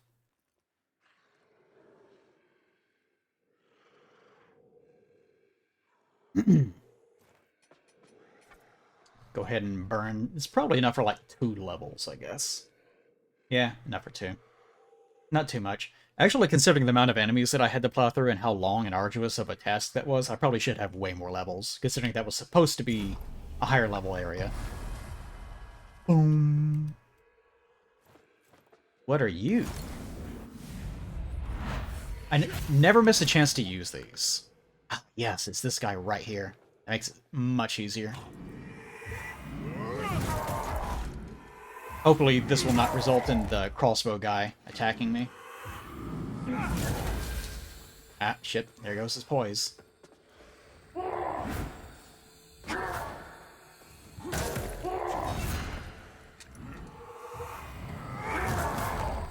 Boo! Boo! Die, bitch. Okay. Those plucked eyeballs are the things that I want, because it's actually very hard to get a hold of them. I'm gonna get rid of this guy just in case. Alright. That's enough of that. Now for this boss. And hopefully those enemies that are down that hallway will not walk up to me. This is a boss, but it is one of those mini-boss introduction things. Also, because this game is made by assholes, they also have to be completely invincible. So you can go ahead and get rid of that. And also you'll notice that there are a bunch of casters in the area, which are meant to unfairly kill you. There's also some that are hidden inside of there, so you can, like, wait for them to come out if you want to. Also, the actual boss himself has another little node that makes him invincible. So it's double invincibility. Isn't that cool? If you can't tell, I don't think much of... It's like someone modded Dark Souls 1 to, like, quote-unquote amp things up to make it the Dark Souls that you always expected it to be. Some stupid bullshit like that. See, the second this guy sees you, then the boss fight will get started. But I was hoping I could, like, get rid of at least one of these guys. Oh, for fuck's sake. Alright, gets rid of that. Oh, right, I keep forgetting. I tried to switch to, my catalyst, because I thought I'll buff my weapon, then I realized this is my other character.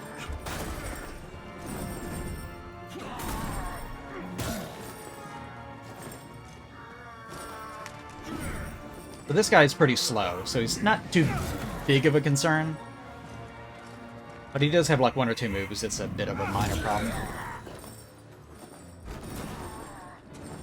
I'm mainly just trying to avoid the casters. Like this guy. That's the actual problem. It's like someone's like considered themselves, let's make a Dark Souls 1 style game.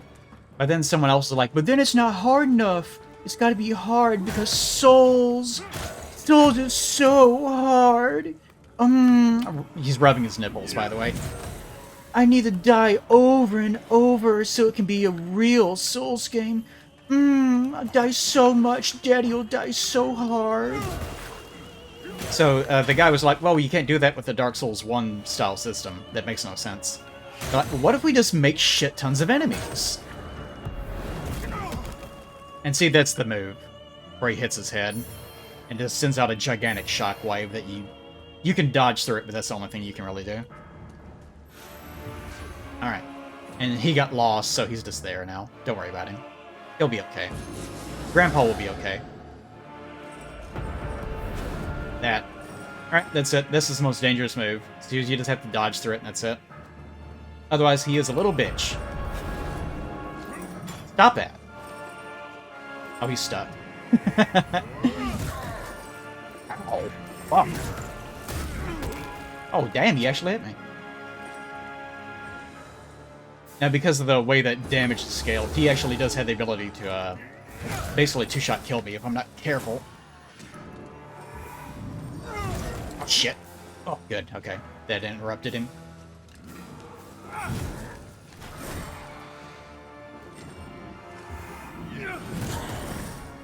Thankfully, since I'm a strength build using a big heavy hammer, No, if I do a fully charged attack, it will interrupt whatever he's doing.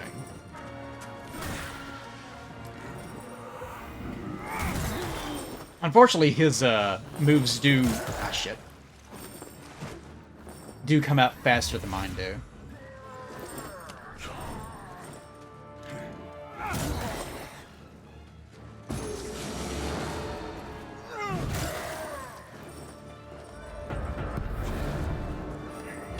Ah, shit. Forgot. Whenever you dash, you can't do a charged R2.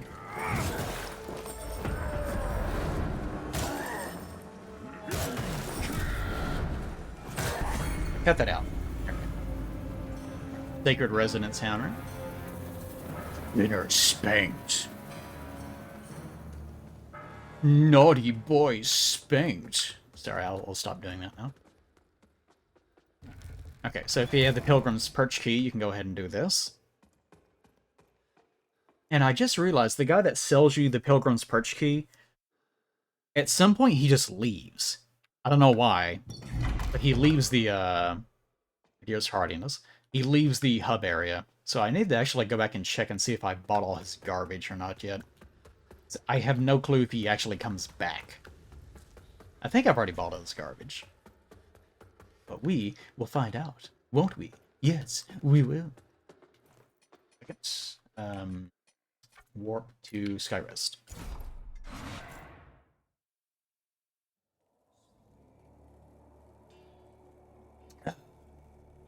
Well, a hammer definitely will cause bleeding. In fact, a hammer will cause bleeding way more effectively than a sword will. It will just be internal bleeding. Blood that you can't see. Okay, he's still here. Don't you go anywhere. In Radiance, judgment. Yeah. So I hear. I already have one of these, and I already have this armor, because I started as this dude. So I guess I'll just buy his garbage here and call it a day. He does have access to ammunition pouches. I think the way that this game operates, it really... It's very generous about giving you vigor. Like, especially early on. Early on, you'll jump from level 1 or 10, or whatever the starting level is, up to, like, level 30 almost instantly. Like, it's kind of absurd. So I think what it's actually going for is it tries to inundate you with so much vigor that you're encouraged to spend a lot of it on resources. Are there special currencies up there? Yeah, I'm not actually sure what the hand is. But the eyeballs and the whatever the gold thing is, and the thing that looks like a blue shrimp, are all special currencies that are used for individual merchants that are here. Although, does you stink? I like inhaled using my mouth and tasted you for a second. That's disgusting. Yeah. But the middle two ones are basically used just for buying dyes for your armor. And a couple of items that you can get, and the new tiers for those unlock globally, depending on how much people have farmed overall. The blue shrimp one is used for the guy that looks like a druid, who you can only see an umbral, who's up the stairs. And the hand, I have no clue. I don't fucking know what the fucking hand is. How many of these could I buy? Oh, it's lying. I can't buy that much. I don't know why it allows me to even think that I can. Okay, once this guy leaves, I'm not sure exactly how you're supposed to buy those resources anymore. Also, he's very fidgety looking. Okay. Let's check Mr. Druid Man, just for the hell of it.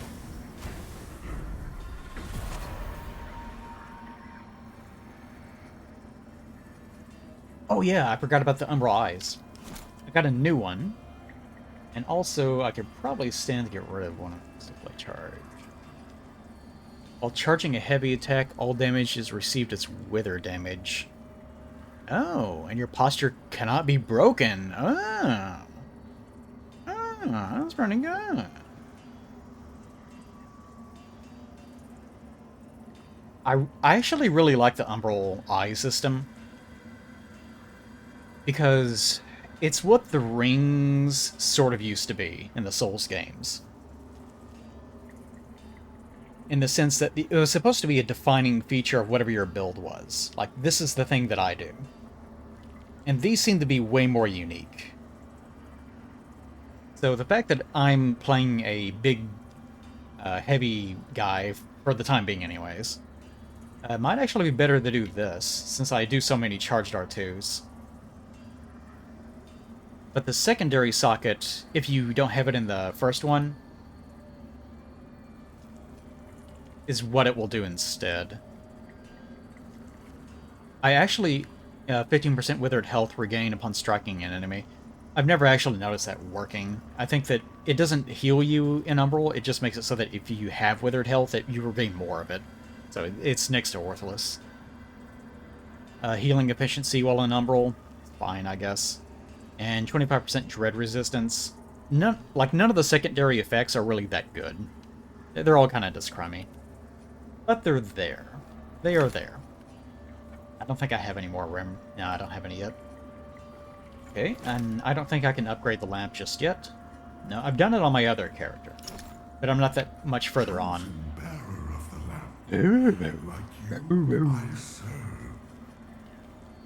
Okay, so this is the thing that you use to re-roll your character. This Rebirth Chrysalis thing. It really looks super comfy. It looks like a little pupa, but he really looks like he's tucked in there nice and tight. Like a little baby. A real baby man. Whether you can buy more of these, I don't know. So while there is a reroll feature in this game, I'm not going to be using it because you only get one of these things, as far as I know. It would be worth checking the wiki to see if there are more locations to find these things. Because one of my biggest fears for this game is that it's going to take the Dark Souls 2 onward route of, yeah, you can respec. You can respec lots of times, but a limited number. So that you can respec like 10 times during one New Game Plus cycle. And if you want to do it again, you can, but you got to complete the game all over again. So what I'll probably honestly end up doing is just like using Cheat Engine to get at least 2 of them, and then just locking their number, and then just using it so I don't have to worry about that shit. Because that is something that developers should not be doing. That's one thing that they've gotten wrong in every single one of these games. No game that I've ever seen, either a FromSoft game or a Souls-like of another company, has ever gotten this right. Respecking should be infinite, eventually. Even if it's not at the start of the game, it should be infinite, eventually. Now, that said, the issue with, may as well... I'm kind of worried about this guy leaving. Nah, I'm not gonna worry. Until her embrace. The problem of I've played a wizard this entire game, or I've played a guy that is pure strength the entire game. I'm going to respec my character to be a full mage. Doesn't make any sense. That is another problem. I can also fix that problem, but not so easily. Also notice, Rebirth Chrysalis here is a tier 2 item. So you can keep buying them here. But remember, these eyes, I've never gotten 100 of them. They're actually really hard to get a hold of. I think that you primarily get them by doing invasions, but I've only been invaded once, and that was on day 1. Someone that clearly was not quite sure what they had done. I don't know if invasions are even really common in this game or not. Actually, I don't even know what the population of this game is like right now. I think crossplay might still be disabled as well. I know it's kind of hard to get people in co-op. I kind of have gotten to where I've given up on it. The only other way that I know to get a hold of these little eyes are those orange lanterns that you guys were questioning earlier on in the stream. Remnant 2 has a respec item. It's infinite. Good for them. Good for them. I'm still not going to play Remnant 2 because it's Remnant. And I actually have not heard many good things about that game. And I know I played the first game and I was not impressed with it, and I actually had the thought of the developers don't really seem to know what they're doing. Whereas the developers of this game do seem to know what they're doing, I just don't quite like everything that they're doing. That's the problem. The eyes are from lanterns only? Okay. Invasions give a bloodied chopped finger thing. I haven't seen anything in the game that uses chopped fingers. Because the other table that you can exchange items at is down here. Oh, also, there's a door up here I should be able to unlock. If I haven't done it already. Yeah, here. Yeah, this goes back to the, where we just were. I totally forgot about this. I could have used this before. I always forget that this little door is here. This is the boss fight thing. Like the place that we just were like 15, 20 minutes ago. That I was commenting on how that was a boss arena. And I came running back here. And then ran through here. Yeah, I could have just opened the door.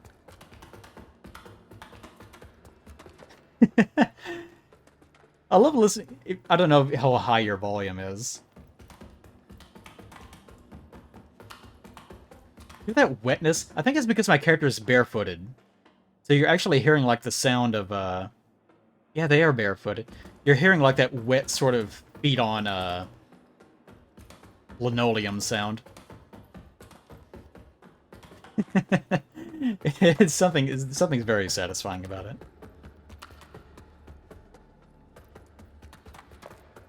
I know I did not like Remnant 1. I found it to be incredibly obnoxious. The only thing I really remember about Remnant 1 is something about it being very grindy and a lot of areas being a big swamp area. And that area just being a slog and just feeling so drained playing it. I just wanted it to be over. I don't quite remember why. But yeah, you have to get a 100 of these things. I think you get these by doing co-op or something. I also don't know. I haven't done enough research on this game. I know that this apparently involves something that I do on a regular basis that I haven't been doing lately, and the only thing I can think of that's like that is cooperation. Okay. Oh, gosh, Erica, I didn't even notice that you were here. Hello. Also, goodbye, I guess. Heading off to work. Yeah, I'm sorry you have to go into the office. But thank you for stopping by. I will see you later. I'll send you cat pictures later. Or dog pictures, as the case may be. Shit. Hope she heard me. Okay. From being a summon? I'm not sure what you get them for, though. Do you get them by completing bosses while you're summoned? Oh, there she is. Been on lunch mode. Yeah. Like, that's the advantage of doing this kind of work, is you can set your own hours, but at the same time, you have a lot more to worry about. Which you know. Yeah, you know. Which, actually, speaking of which... Okay, no, it's not even noon yet for me. That's good. Noon for you, though. Yeah, 15 minutes till 1, I guess. I'm getting, like... No, I'm fine. I'm just slightly dehydrated.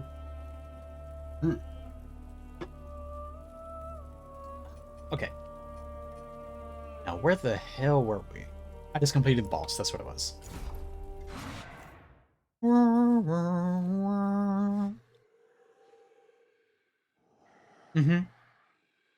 Yep, an hour behind. Oh, another lantern. Never miss a chance. Yeah, I know that, this guy apparently kills a lot of people. I know, Nick, of course, has had falling out with Souls games, as have we all. But this one is fun to play sometimes. Enraging other times. So he might enjoy it, it's kind of hard to say.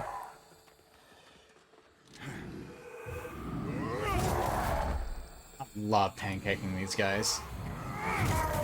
Then they turn around and then lower their shield because they're not quite sure what's going on. There we go, 3 more of those plucked eyeballs. always had a sinus infection. I like all my headaches are somehow they always involve sinus stuff. I'm like almost 100% sure. It is always sort of in the same general location, and I feel like every time I also have like weird drainage issues. Notice these guys have that same invincibility stuff on them, but they're not like 100% invincible like some of the enemies are. It's like low-grade invincibility. Bastard.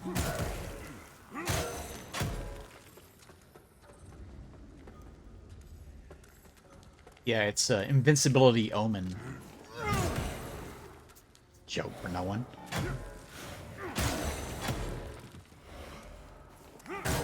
Sorry, I'm just killing you guys just because I can. Yeah, I don't know if mine is like seasonal. Honestly, I think it's because I'm just in this room so much. And it's not well ventilated and there's lots of dust. So I think that's mainly what it is. Distilled or boiled what? Yeah. You don't want to put anything... This is something I've learned more and more as I've gotten older. Is how easy it is to get infections from things. Like even... Like there was a... I got really sick with something, I don't know what it was. And I was like bedridden for like 2 weeks. It was really intense. I don't think it was the vid. I think it was something else. But I started getting better. Then I went into town to get something to eat, and I got sick again. I thought, what is going on? Then I realized the steering wheel had something on it. Because I was like putting my hand on it and then eating. That's what happened. So I got rubbing alcohol, and I just scrubbed that car up and down. And it went away after that. But yeah, if you've never done it, watch... I can't think of the specific video. I'm thinking of... It may have been like Mythbusters or something. But it was this video of them demonstrating how easy it is to transmit things. And they put this stuff on the food that showed up in ultraviolet light. Or no, they put it on one guy. Like, one guy was supposed to be the guy that had, like... They put, like, some stuff on his mouth and in his hands. And then they had them all eat from the same table. And then they took the UV light and shone it on everyone. Shone. And, like, everyone was just covered in this stuff. Just to show how much it was, like, infecting them. And, of course, it was... I don't know what it was, but it was something that wasn't even really much of a problem. But yeah, it's so easy to transmit things. And it barely takes anything. Ooh. Piece of candy. Ooh. Enhanced Bloody Hatchet. Sorry, I got too excited about that. It's not going to be as good as this hammer. But it's better than the Bloody Hatchet. Sitting here in my car, it's trashed. Yeah, my car looks like shit. I got stopped by a police officer. After a stream, I went to another town, across state lines, because nothing here serves food this late. And it was like 3 a.m. almost. And I came back and they pulled me over because it's 3 a.m. and this is like Tennessee, the state that I was in. And if you know anything about Tennessee, they don't make much money using conventional taxation, so their police officers are very aggressive about trying to find reasons to give out tickets. So that's just what they were doing.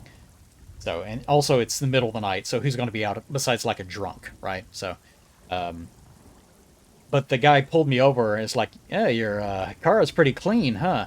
Because the outside of my car, because it's a farm vehicle, almost, or we're on like a farm area, it's just being mowed on constantly, so it's covered in crap. But the interior also is like really dusty. I think there may have been like a cobweb involved at some point. And I just looked at him and was like, yeah. Being lectured by a random police officer to clean my car. Fine. Guess I'll do it. I won't be happy about it, though. Transport, thank you.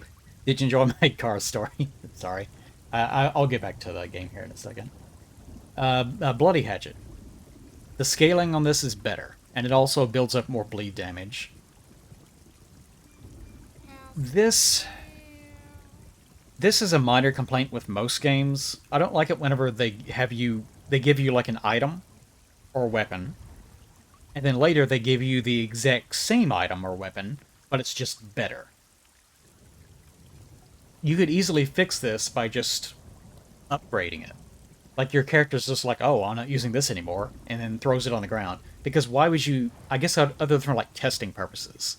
Like, if you want a controlled test where you only deal half the amount of bleed or something.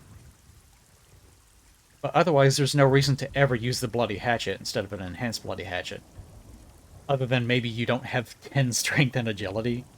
But that's not really a reason. Yeah, they should have just replaced the Bloody Hatchet if they're going to do this. Actually, the ammunition should just have better scaling with something else. Okay. Yeah, I am kind of glad that they didn't just, like, go the upgrade route. 'Cause I think that the games are a little bit too upgrade-happy these days. Then again, it could be worse. It could be like Demon Souls, where the upgrade system is incredibly convoluted and exasperating. Yeah, that's what I thought, motherfucker.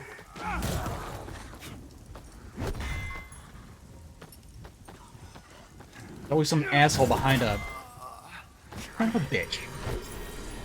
Boys through all of it. Here. I got a present just for you. Stupid piece of shit. Are you kidding me? Here I am enjoying Wile E. Coyoteing that stupid asshole into oblivion. And this guy's, I'm gonna shoot him in the back. I'm a little cutie pie. Oh, I got him in the back. I'm a hero. That's how he talks. And you know that's how he talks. Alright, let's rush over there and grab our crap. That's this game in a nutshell, though. This stupid shit like that is happening all the time. It's really obnoxious. I hope I don't get shot in the back by one of those guys I just ran past. Better not be following me out there. Now the question is, where are my souls? And were they picked up by... They were picked up by that guy. What, did he jump? I jumped... He shot me from across the planet. Did he run over here and pick him up?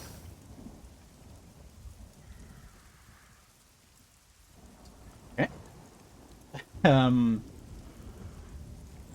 What was it? Hammer. Go ahead and use your dumb little casty thing. There we go, okay. Ooh! Ooh! That's a big number!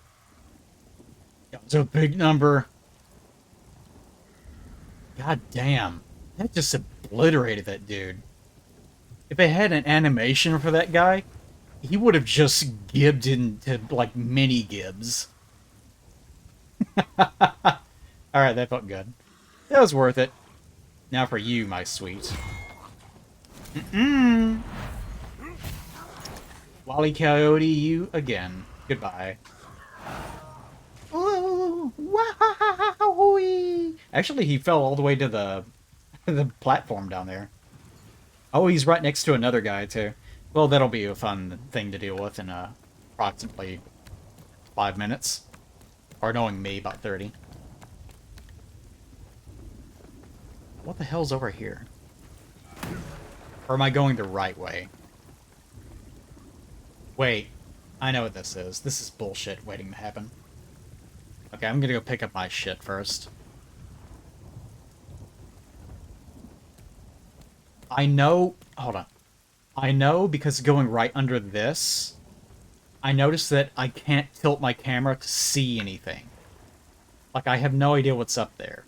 And because I can tilt my camera and not see a damn thing, that tells me there's gonna be some stupid bullshit up there.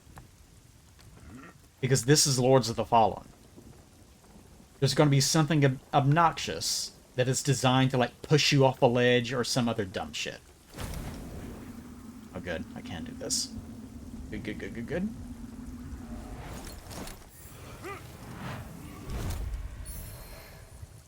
I was actually gonna... I was hoping that would be a bell staff, because there's like a million of those. I've sold so many of them. What is in here? Oh, right. Oh, I know where I am. Because there's a ladder right here. Yes. Do you guys know where we are? Yes, big. I played the game. Shut up. This is the ladder. You may have noticed it like one time. But there's the bonfire, effectively, that is right in front of the elevator that we were taking down to kill that room full of unfair enemies that was next to the blacksmith. And then if you run this way instead, you go through this little passage, and there was this ladder that you couldn't quite get to. Actually, I'll show you. Why am I explaining? It's fucking demonstrated. What the fuck's wrong with me? I can't focus. What's wrong with my brain? No. No. Fucker. I'll kill you guys in a second. Relax. This is where we are. Also, I forgot to mention this guy apparently is the one that maintains these things. So if you ever wondered why they're so pretty, it's because this guy maintains them. Mind yourself, Lambearer. Whether you took up that light willingly or not, you're on a treacherous path. And forever's never as long as you think. Shut up. Stop being cryptic. He's okay, though.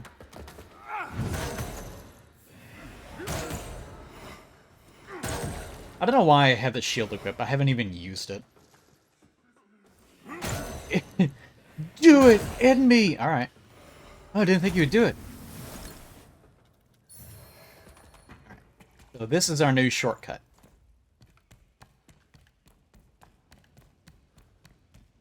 Also, I think I've seen him in other people's games via co-op.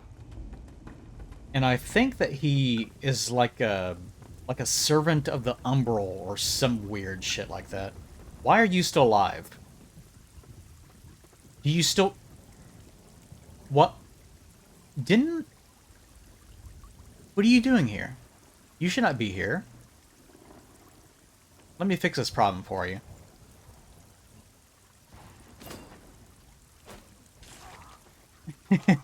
He has a lot of health, because that's still a pretty damn good amount of damage. Oh, he whipped himself into a frenzy, but now he doesn't know what to do. I know what to do. Oh, fuck. Dude! Unfair Z. Oh, okay. Alright. Not sure what's going on with that. Also, oh, yeah, he did die. Otherwise, he wouldn't have left this. Yeah, I threw him off the edge. Do you guys remember that? And he fell down here, and he took almost all of his health and damage. I guess the game was just like, nah, it never happened. Don't worry about it. Yeah, getting them to whip themselves and then baiting them to charge themselves off the edge is very satisfying. They're kind of an annoying enemy, but I do like it whenever you can do things to annoying enemies that either trivializes them, or, yeah, look at this shit. Or, you know, it's just fun. Also, you can see that there's another one of these armored guys, and also a barrel that'll push you off the edge. Oh, you knew about the barrel. Fuck. Ooh, orange damage. Ow. God damn. See that? That's fun. Although I think, unfortunately, he may have... I'm gonna check and see if he dropped me something. Did you drop me something good? Did you drop me something good to dread? No, you don't. Okay. I also do like their little animation for when they whip themselves.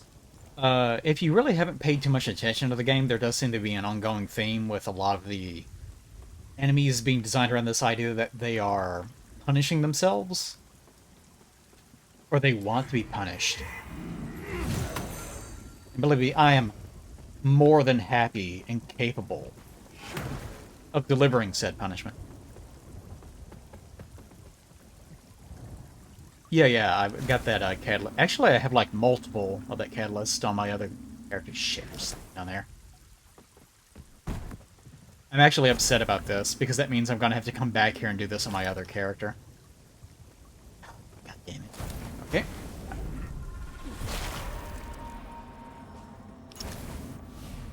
What is this? A Sean. What the fuck is this?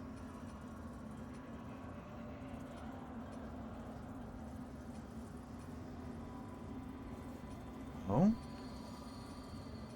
What was it? There, what is... Oh, it's a rune. Okay. This is the first one I've ever gotten on this character.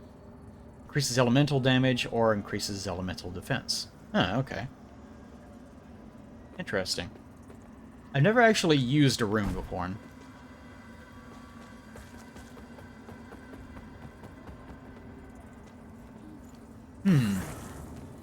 Something tells me that this is probably one of the worst ones, though. Also, I don't like the fact that now I'm stuck in Umbral.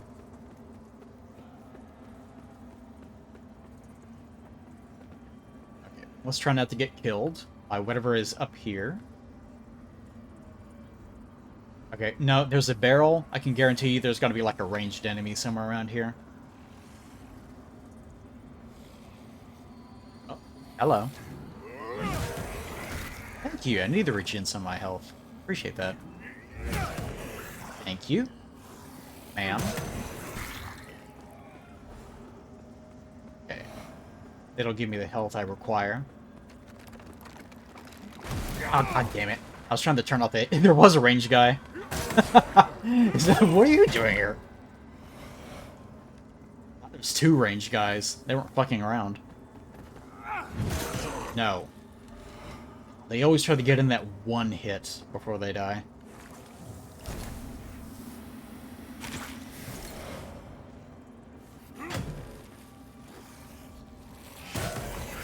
There you go, okay. Yeah, I can kill these guys in one hit now.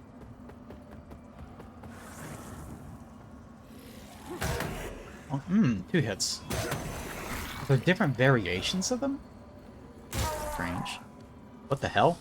Oh! Sir?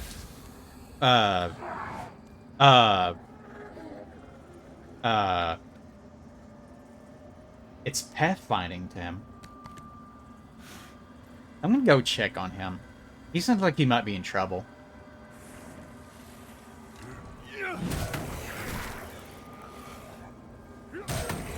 He seemed confused. Grandpa is disoriented again. Oh, hello. Shit. I guess he was embarrassed. Haha.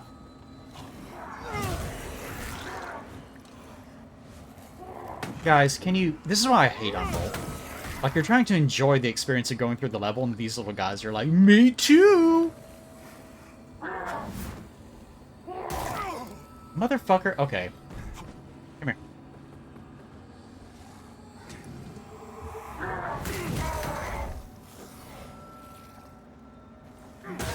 Did I kill him in one hit? What the hell just happened to him? I guess he's just like this now.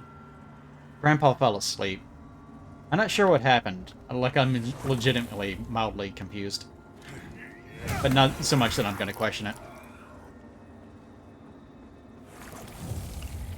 Guys, can you please stop spawning in? It's getting ridiculous. I do wish it was a little bit easier to escape the Umbral. You basically either have to... Ah, shit. Let's just... Ow! Ow! Let's just go up, apparently. Yeah, anytime I come across a big open area where there's going to be, two ranged guys shooting you in the back, I'm just not going to be there. Yeah, that's another big part of it. Umbral seems to be...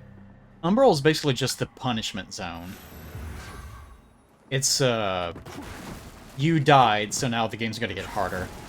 It definitely seems like it's designed to be a loose emulation of the death mechanic that is in Demon Souls and Dark Souls games. It's just another example of whenever people imitate those games, they try to very slavishly emulate everything that's a part of them. And the whole death mechanic system in the Souls games was never done correctly. And honestly, I've never liked it. I never thought there was really any point to it.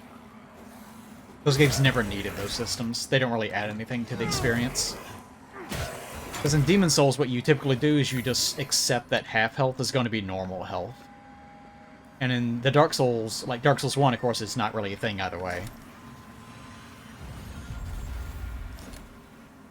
And I guess the best it was ever done was Dark Souls 2 in the sense that you have the white soapstone, the small white soapstone. So it was actually much easier to just quickly regain your humanity. So that's probably the one where it's been done the best. Although even that one, yeah. Actually my, whatever it's called, my scaredy cat meter is almost all the way up, so I guess I may as well just rest.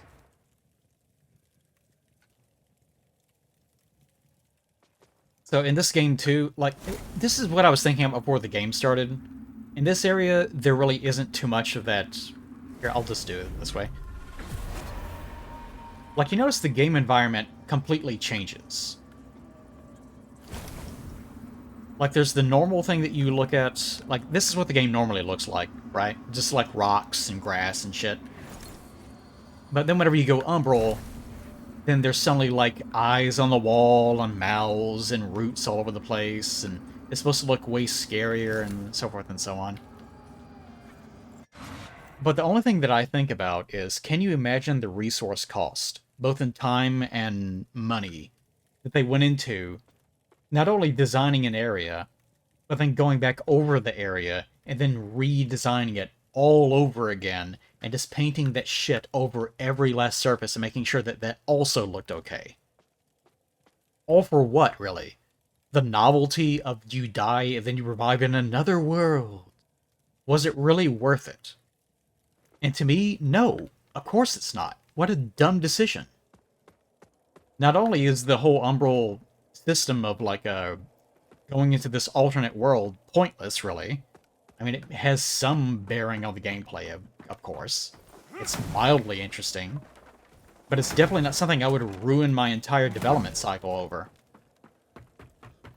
I mean, they effectively had the amount of time that they spent doing all that could have been spent just making more content. I'll just get rid of the shield. I could actually probably put... Do I have anything upgraded? I don't think so. I haven't really been focusing on upgrades. I should probably spend some more time with this character farming them. Basic stuff. Yeah, I don't have anything. That's right. I've never used another weapon besides this, and just whatever I had lying around that had +0. Huh.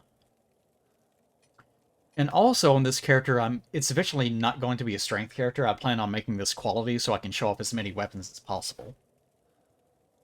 Are any other Great Hammers good? Honestly, the way that this game works is... Although I've been using them, slow weapons are not that amazing.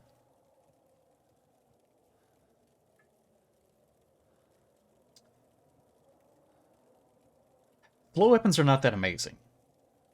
Because they do deal way more damage than even using, like, two-handed weapons, but they're slow enough that two-handed weapons overtake them fairly quickly, as far as damage goes, like DPS.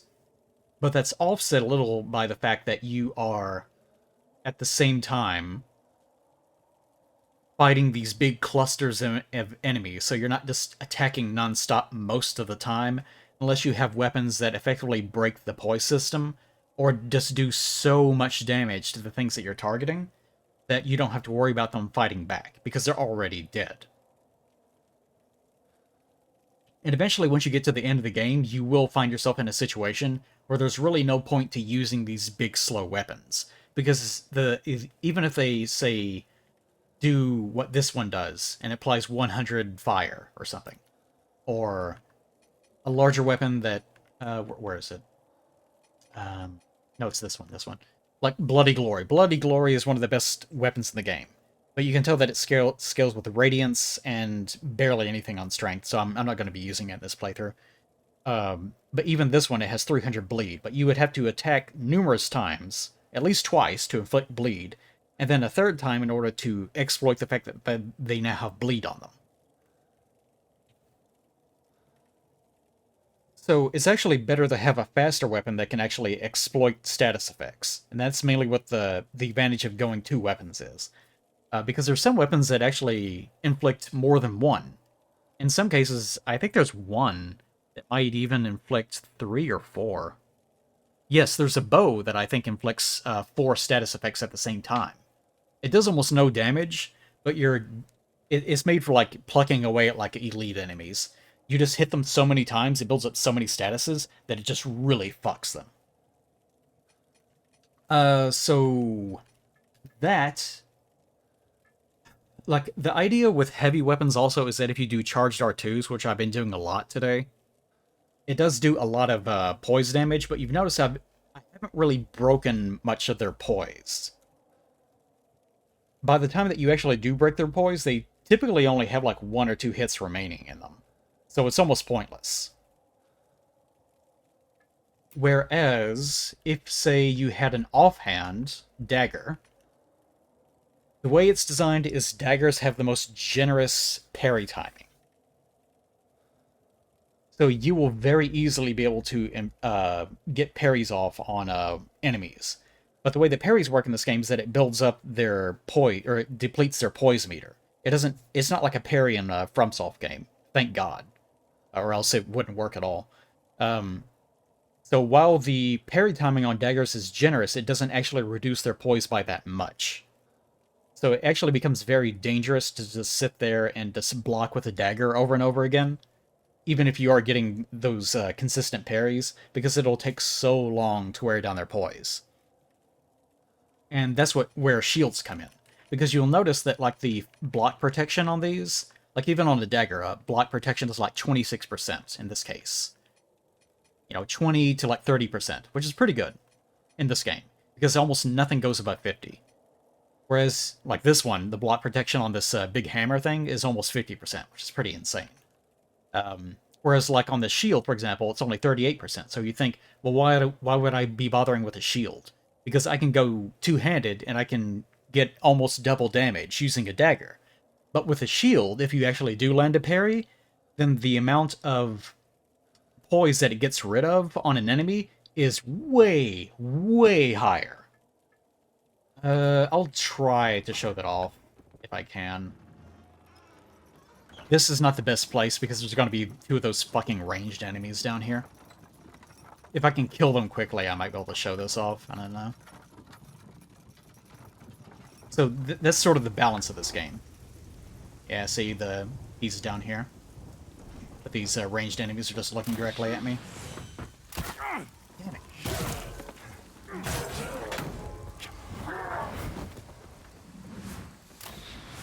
Go to the other one. Okay. Okay. Get rid of this.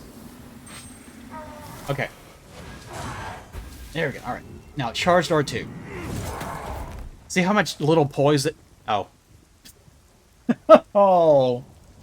Oh, I'm sorry.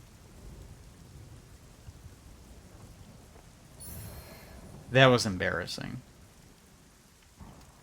Well, anyways, if you briefly saw this fully charged R2 that I did to him, reduced his poise, his stability or whatever, by a fractional amount that was probably about equivalent to about 10% or 15% or something. It wasn't a lot. But if I had used a shield, it would have been reduced by more like 20% or 25%, I think. I actually have another enemy in here, but unfortunately, he's one of these fucking annoying blade guys. I might be able to demonstrate using them, if you'll actually cooperate. Oh, he's not gonna cooperate. Damn it, stop doing that shit. I hate these guys. So annoying. Die! Oh my god. I'm having to play differently just to try to showcase this. The guy just stands there waiting on me. No, come on. There we go. Okay, see his... It barely dropped at all. That's what I was trying to demonstrate. Oh, good. God damn it. Now I have more of those stupid Umbral enemies spawning on top of me. This game is so fucking annoying sometimes. That's a general problem with this game.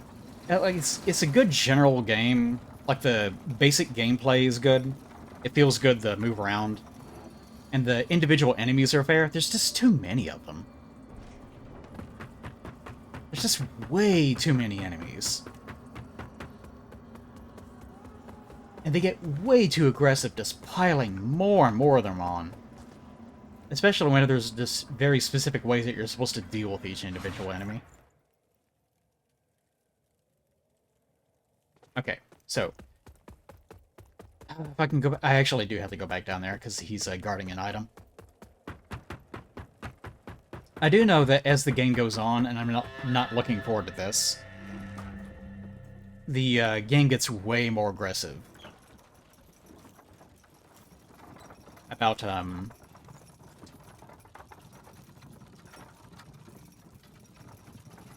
gonna try to hatchet these guys as soon as I see them.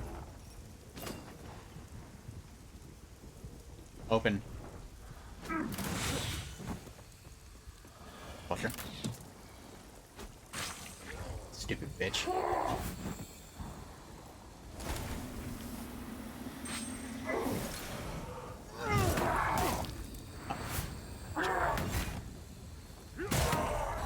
Okay. Part of them. He found the door. He's our doorman. Right this way, sir. Thank you. Okay, this time. Yes, yes, you're very brave. Okay, this time, shield. I'll try to demonstrate that. See, that automatically, just for that one hit, got rid of even... You mind? Although the timing has to be perfect.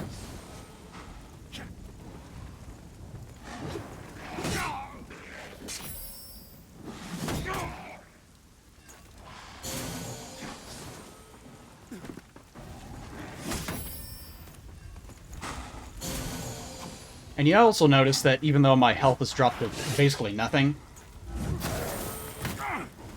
Damn it. I could have recovered it. Huh. I wanted this... I shouldn't have done that, but I was curious if, Ah,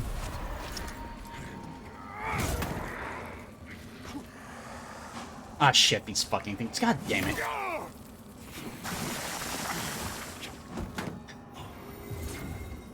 Unfortunately, whenever you go Umbral here, it spawns one of the most annoying enemies in the entire game. Bloodletter. These things. The ones that have shit tons of health and spit constantly. Yeah. And apparently it can hit you through objects. Damn, fuck those things. Those are one of the few enemies that I find to be completely not okay.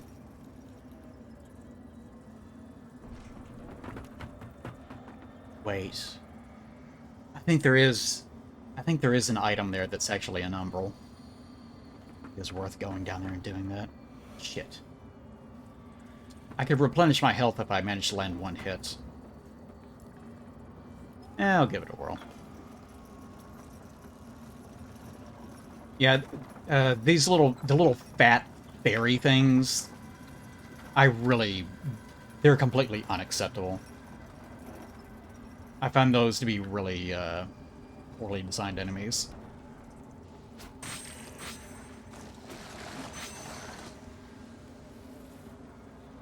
Yeah, right there. There we go. Ooh, that feels good. Oh, that feels good. Oh, shit. Whoops. I was trying to get away from that little basic dude. It runs out of ammo quickly, though. It did feel good, the hatchet that stupid fucking thing right in its face for 1500 damage, though. You can see how much health they have, though. Like, remember that shield guy that I accidentally killed in one hit? With a basic R1, I was doing like 500 damage to him. So even that guy only has like 1,000 health. This thing I hit with 3 hatchets, and it was still alive. They have way too much health. Way too much health. And in addition, they also have really irritating attacks. And although they sometimes just are immune to damage. And sometimes they spawn more than one of themselves. Ah.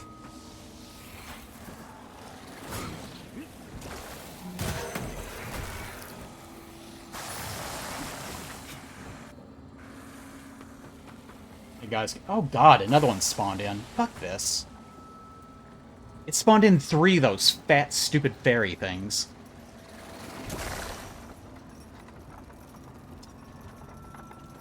But I'm hoping I'm demonstrating what the minor problems with this game is. They also spawn more of themselves sometimes. Usually they just spawn in the basic enemies. Like they puke on the ground and it makes more of them. But sometimes it'll just make more of the fairies. And they in turn will make more of themselves as well.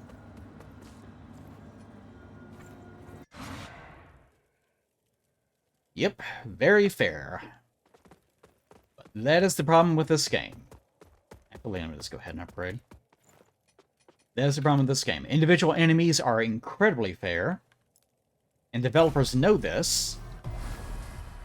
So, in their petulance, being unwilling to accept the fact that they might make a game that's too easy, how could anyone enjoy it? You're not dying enough.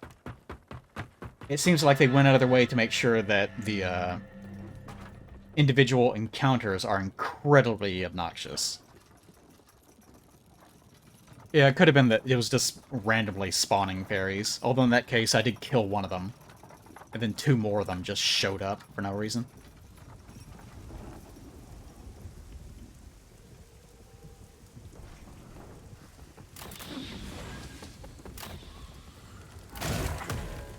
I know.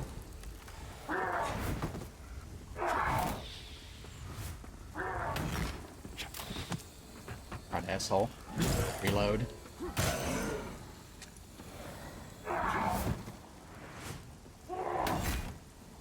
What if I could kill him? No, I'm one-handed. God damn it. I was trying to see if I could kill him through... No, okay.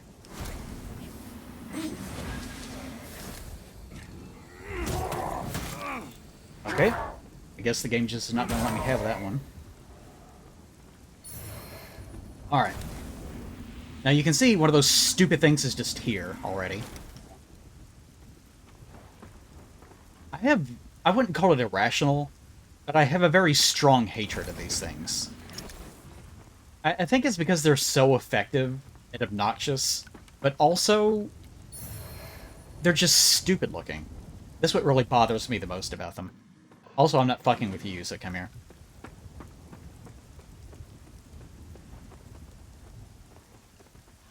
He's very proud of himself for the last couple times that we fought. He doesn't realize I'm not actually going to screw around with him this time. Oh, he actually survived that. Oh well.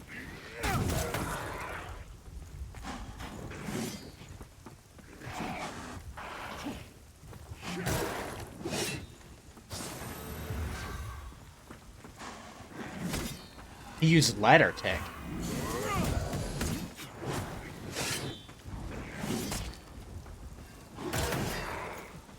To me, his little guardian buddies are by far the worst part of him. Mostly, well, there's that too. Mostly because, it forces you to dodge. It basically disables your ability to, use combos on him.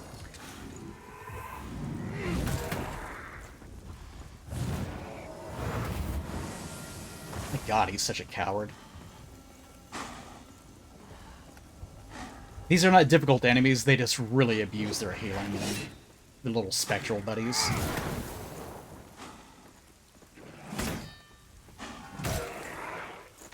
It'd be funny if I could actually get him on the elevator. Also, yeah, thanks. Oh, he wants to heal again? Also, you can kick them. You can kick them and it gets rid of their poise, too. Dumb bitch. Pathetic fucking loser. Okay. Now let's deal with the big fat fairy.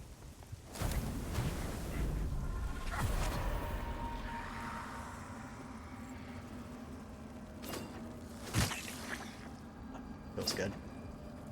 Stay still. Stay still. Stop flying. There you go. It feels good, doesn't it? Oh, I'm sorry. Can you not do your animations?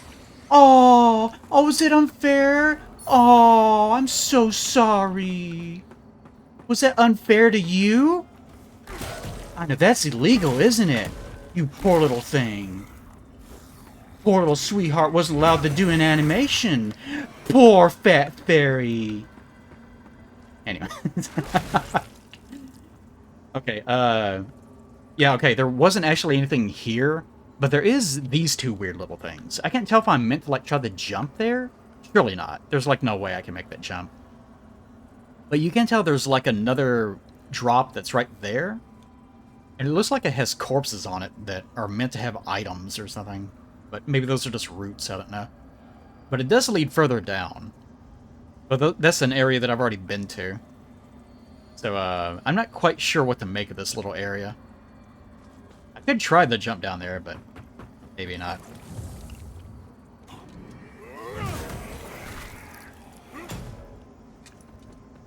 Directly below one of the earlier lanterns. I would believe it. One of the nice sort of things about this game is it has, to some minor degree, that Dark Souls 1-ism of you can look across and you can see a place that you've been to or that you will eventually go to. But unlike Dark Souls 1, it's not as though you can look across an entire huge landscape and see a city in the distance. It's more like you can... It's more like you can... Do you mind? I'm trying to demonstrate shit. This is another thing. I can't stand around talking about things with these dumbasses spawning in behind me.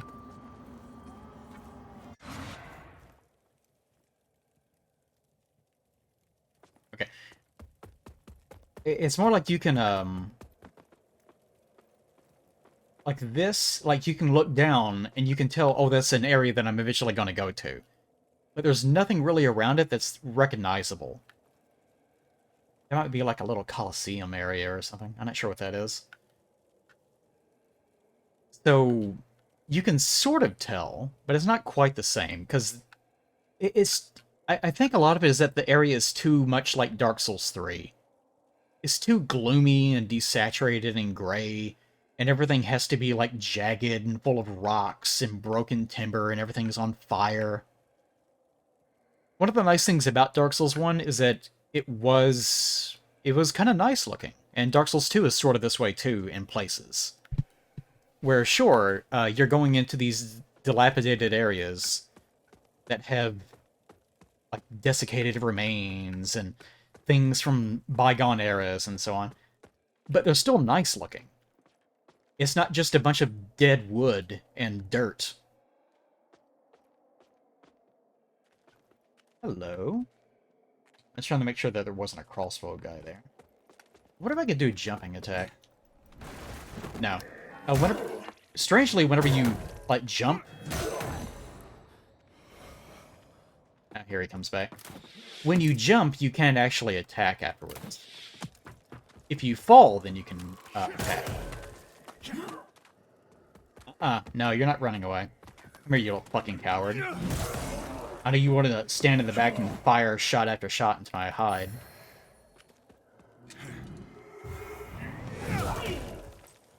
See, these guys are surviving Charged R2, which is not a good sign. This tells me that this is automatically going to be a higher level area. See that? See that little thing right there?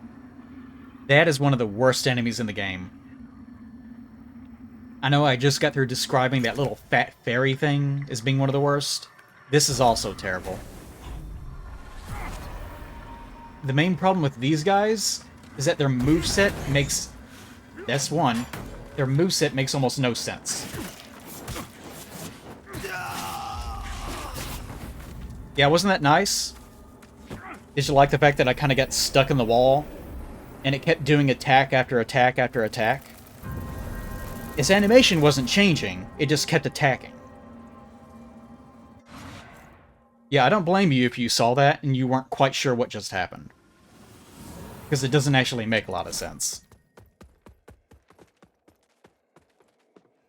So I wouldn't exactly describe them as being unfair enemies.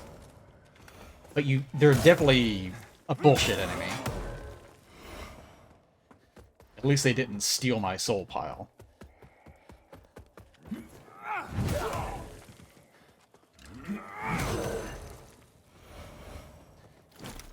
There aren't actually too many enemy types in this game.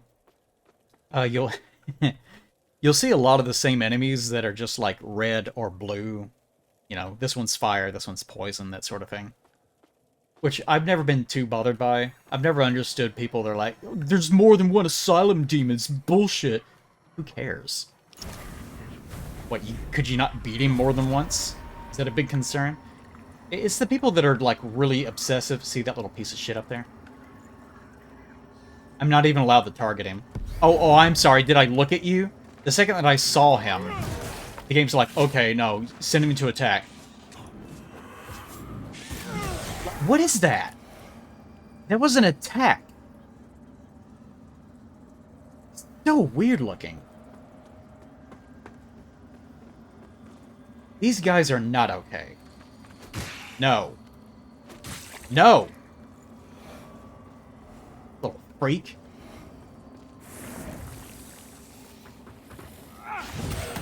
There's another one. What is he doing? Is that an attack? What the fuck is that shit? Get out of here. Little moron. That's what you get for standing on a ledge. Ass slammed by daddy in the next week. Fucking moron. Okay. The plus side of having annoying enemies like that, though, is that you get to shit talk them, and it feels really good when you do it. I don't know about you guys, I really like shit-talking enemies, especially in a single-player game. If it's multiplayer, it's like, well, there's another person. So it's not really not that fun. But whenever it's just like a little guy that doesn't have a mind of its own, it's just some dumb little thing that someone made, it's like, fuck that thing. It feels great.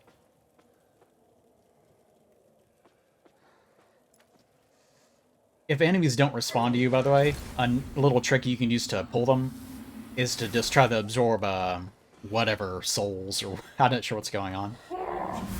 That usually will trigger them. Oh! Oh! Actually, this is a good chance to use my shield thing. I usually don't bother because it's just risky.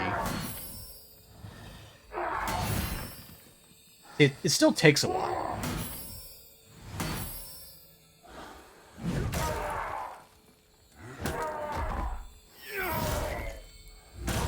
I mean, it does do a lot of damage, but it's not really a replacement. especially for guys like this that are fairly easy to dodge anyways, there's really not much of a point to using a shield. You can just, you know, very safely dodge them because dodging in these games is always just so much better than using a shield. Eventually. Like in Dark Souls 1, everyone is like, "Ooh, just use shield." I don't even use shields in Dark Souls 1 anymore.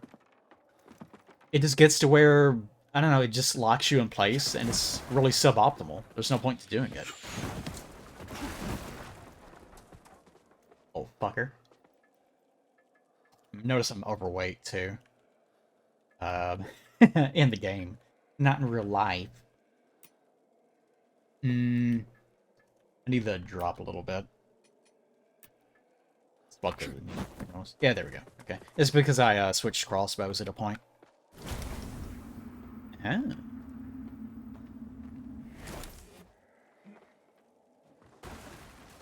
Here they come.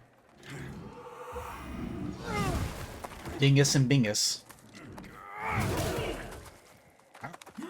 Fuck. That always feels really good. It's always nice when, like, 2 or 3 enemies, especially 3. I don't think I could get 4. Are all standing in a line, you just bonk all of them at the same time. Especially if they're, like, animation, locked together, all doing the same thing at the same time. Did you turn around?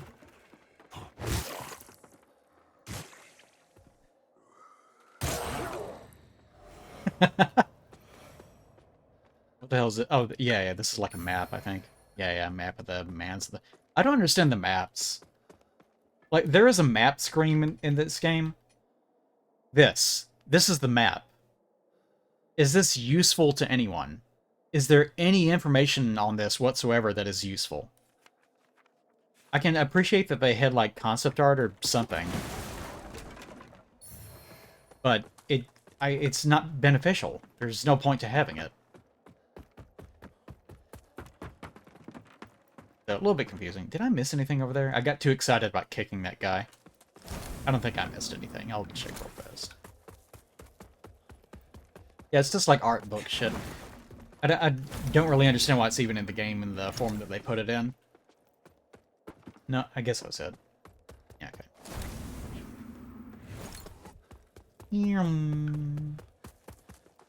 What if there's any items on top of those? Nah.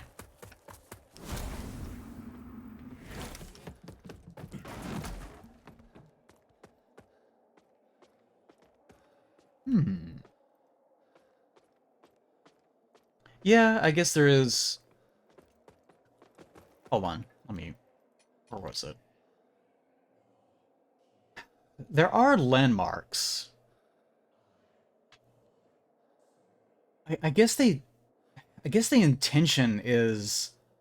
Do you see this big bill? Do you see this specific structure? Do you see this statue? That means you're going the right way. But at the same time, you can tell that there are arrows pointing in so many different directions. It's a little bit confusing. I get the feeling that they had a discussion internally where they're like, should we have a map? And they said, well, games like this don't have maps.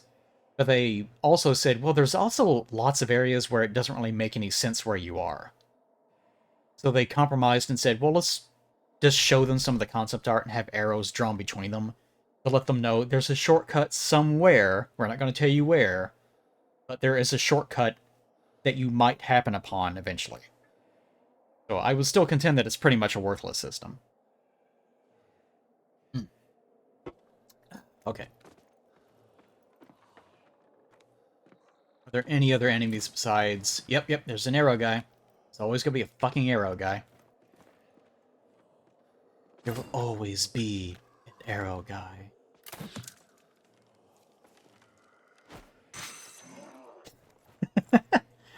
That feels good. I really like these new hammers. They make me feel good. He just makes me feel good, you know? I don't care what Mom says. Fuck her. See, why would you bother parrying these shield guys over and over and risking your health. Because even if you miss one parry by a marginal amount of timing, or... He's talking. Then you lose all that health. You could hear that guy behind his mask. He was like going, yeah, yeah, yeah, before he got angry. This is an item, isn't it? Yeah, okay. Not a mimic. See if I can hear the other ones.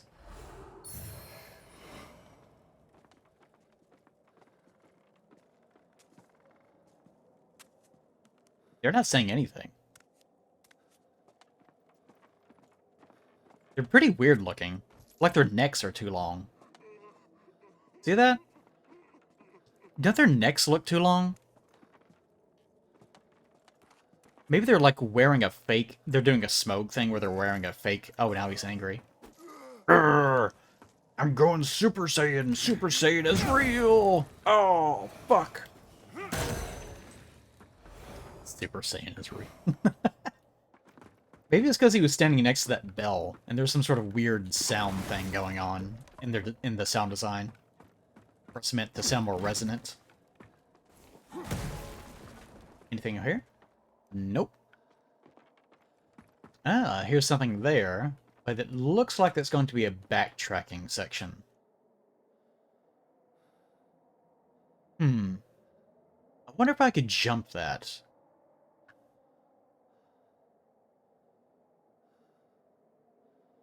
Either you're supposed to come out of that cave at some point, or you're supposed to make that jump. I'm not sure. Oh, this place. I vaguely remember this. And I remember this because this area sucks. Okay, so this is another delightful Lords of the Fallen styled area. There is another arrow guy. There's one there, like shooting us to encourage us. This is such a Dark Souls 2-ism. Where there's a ranged enemy really far in the distance that sees you unnecessarily from far away, that consistently shoots at you down a narrow corridor where you can't do anything about it. So you're encouraged to run down the hallway to try to take care of him, right? And of course, you know what that means. There's going to be shit tons of monster closets off to the side where enemies just emerge. You're like, surprise, it was an ambush. And you're like, it doesn't matter that it was an ambush, because I still have to get to the guy. It's not fair either way. Anyways. Stop moving. Don't you want to shoot me? Huh? Fucker. Because... you can't... he's not here yet, but there's another crossbow guy that's like in this area right here.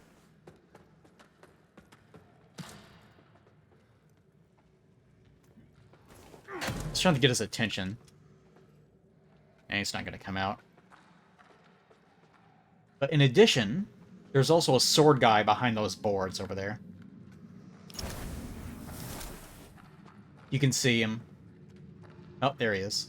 There's a crossbow. No, that's a guy with a hammer. You can actually hear them walking around. Yeah, here's another guy. See me? There you go. Ah, there he is. He finally made his way over here. That's what's supposed to happen. Love getting shot in the back. My favorite thing. And of course, since that guy's part of an ambush, he doesn't want to leave that area.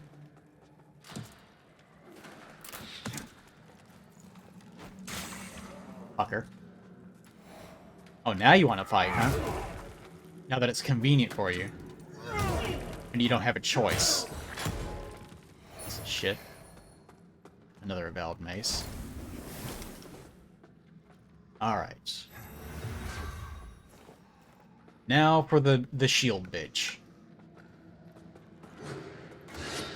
Or the, not sorry, the shield bitch. Sword bitch. Ghost bitch. Ghost bitch. Made me think of Ghost Dad, that Bill Cosby movie.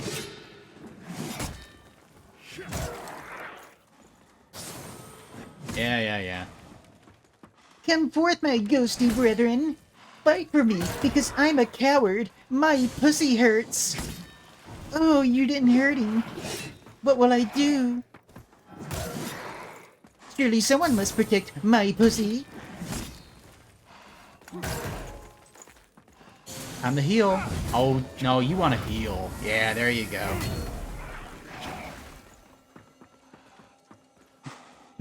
Sorry, Maria. You still here? Girlfriend's not supposed to be here. She wasn't supposed to hear that.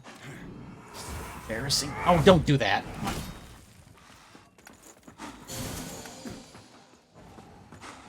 I really detest these fucking... God, that's so annoying. Because you never know when exactly they're going to dodge. And when you have... Fucker. And whenever you have a... Damn it, I can't see. That's another... That's another big part of it. Those things are so bright that you can't actually see what his animations are.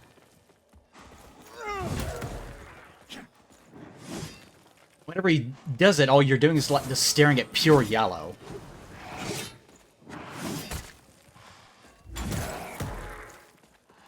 Go ahead and use it again. I know you want to. I was about to say, it's actually a good idea to break the poise of these guys.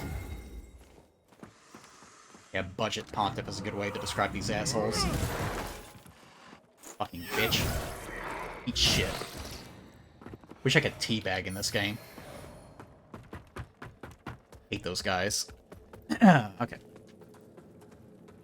Anyway, yeah, I'm gonna wrap up in a bit, because it's about time to eat. I didn't want to stream for too long today.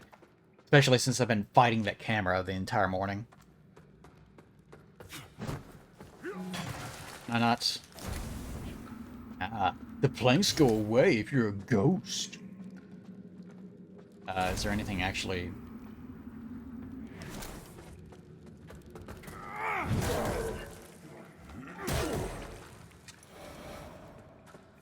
You're not stands. Don't compliment them. Stands, how dare you.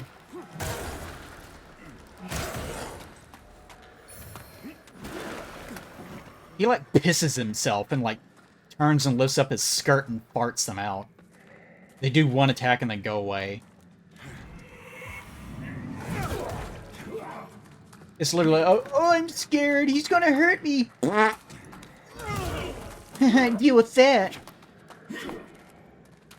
God, guys.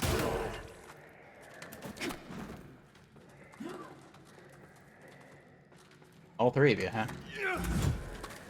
What the hell? That's another thing about these big weapons. They don't really have like an AoE to them in any way. Or I should say that their hitbox is not... Their hitbox is not really forgiving. Can't see. Also, the hammer is so big I can't see this guy's animations. I can't... I can't see him. I was trying to time a parry for the sake of it, but I actually could not see his body. Oh well. I was just trying to parry him for the fun of it. Like, imagine having a weapon so large that it just completely obscures your vision. Oh, hello. Hello? Could you open the door, please? Why? I bet you anything I can't hit this guy through this. But he would probably... I absolutely guarantee you, if I had let that happen, he could have hit me.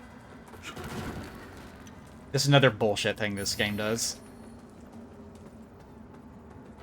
I've seen enemies hit me through, like, multiple stairwells before. But if you try to do it, no, that's not okay. How dare you? You're trying to do exploits. Oh, but the enemies? Well, I mean, the enemies need it. Obviously. I mean, it's hard enough on them as it. There's no reason to make the game any worse for them. I mean, that would just be silly.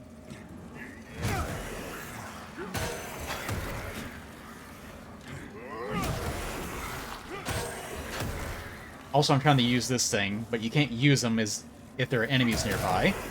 But they made sure they put lots of those egg spawning things to make sure that enemies were nearby. They tried to spawn another one at the last second. I was afraid he was going to drag me in to the Umbral Realm again. Alright. Now, what am I missing? I feel like there's probably something I've missed. Dare I? Yes, I dare. Yeah, that's true. Great swords do have really good sweeping attacks. It is just hammers. Developers never have any respect for hammers. Pole arms in this game aren't too bad. Oh.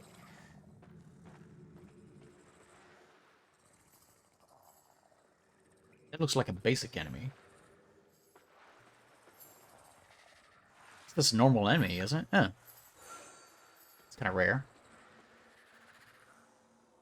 Typically, whenever it spawns one of these guys, it's less of a mundane enemy.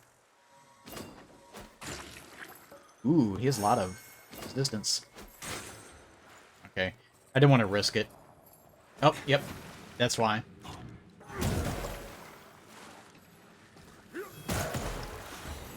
Alright, booger. There we go. I like to call them boogers because they're dressed in green.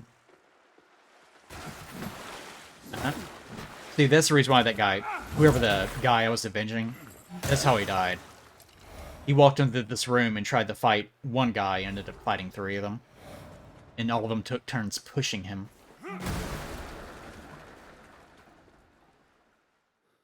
This... Oh, okay, Umbral. Yep. Whatever this is, you can only get down there if you're an Umbral. Wonder what that is. Dare I find out? I dare. Yep.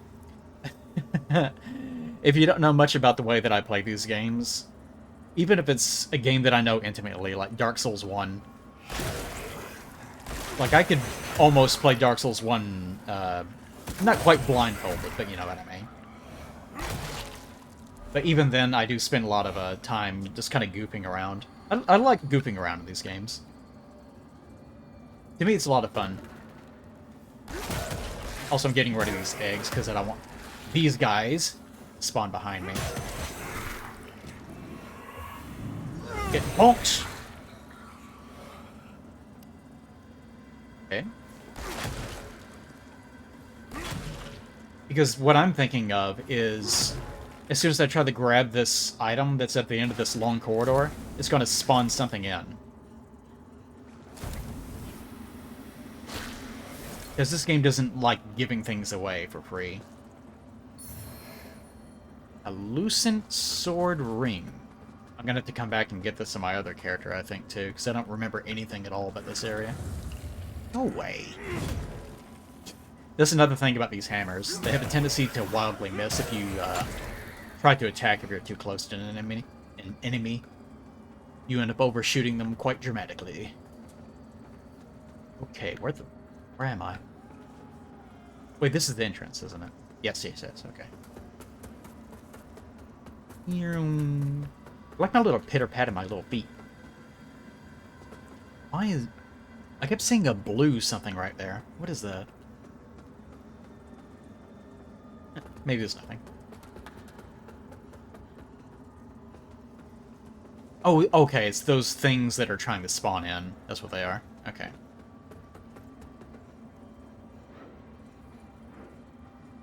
I hear something swinging its arms around somewhere. Oh, here we go. Look at this. It's a nifty little temporary spawning location.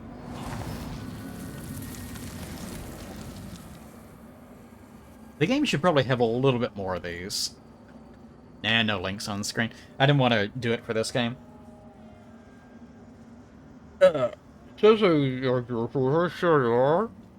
Sorry. Something that I've learned about streaming games that I want to enjoy is if I make it too complicated, then it ends up killing my enjoyment of the game.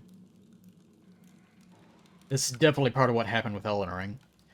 Also, it's Elden Ring, so I just wasn't going to enjoy it in the first place. Because, let's face it, it's Elden Ring.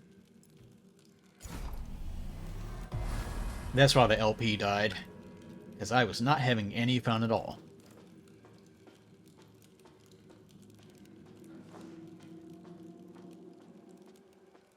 Alright. This guy is definitely gonna see me. Okay. And oddly enough, it doesn't really look like there's any more... Oh. Ambushing enemies? Ooh. This is probably for him. Aha. It was for him.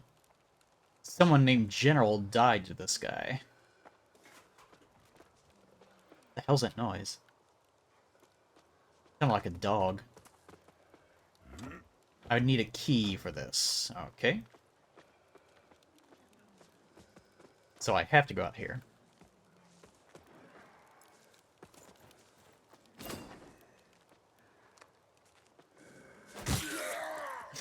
That's something really funny about just throwing the axe or the hammer right into his face from point blank range. Whoops. Shit, shit. I don't know if doing this actually makes him hit harder, or if it only gives him more health. I'm gonna be safe and heal.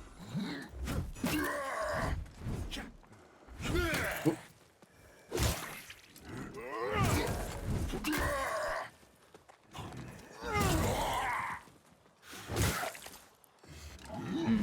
Oh shit! Shit. Hit me? Okay. Oh, you didn't like that.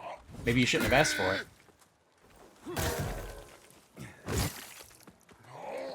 Yeah, I like fighting these guys. They're mostly fair.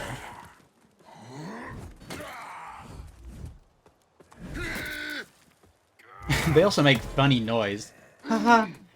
Large man make funny noise. Oh shit! He also clubs the fucking shit out of me.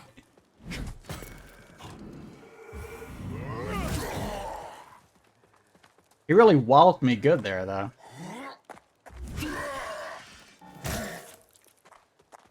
One more hit and you're done for, my man. Bonk. Gave him the bonking of a lifetime. Yeah, there he is. There's the key. This is for this, right? Yes, it is. He had the key. That's rare.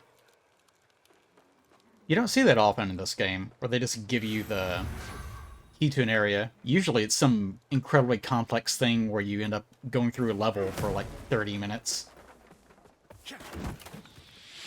Oh! Yep. It's a good thing I fought that guy out here. Yeah. Whoop, whoop, whoop. Where you going? I thought we were having ourselves a little showdown. You don't want to fight me? Alright, fine. Yeah, I know some people really like Elden Ring. I don't. Did not care for that. I think Elden Ring was basically the tipping point from Software, where they have kind of reached the limits of how they can do what they've been wanting to do. Like the Prepare to Die edition had its effect. It's lasted for a long time.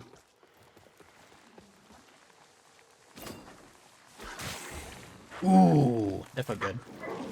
No. Oh god, he survived that.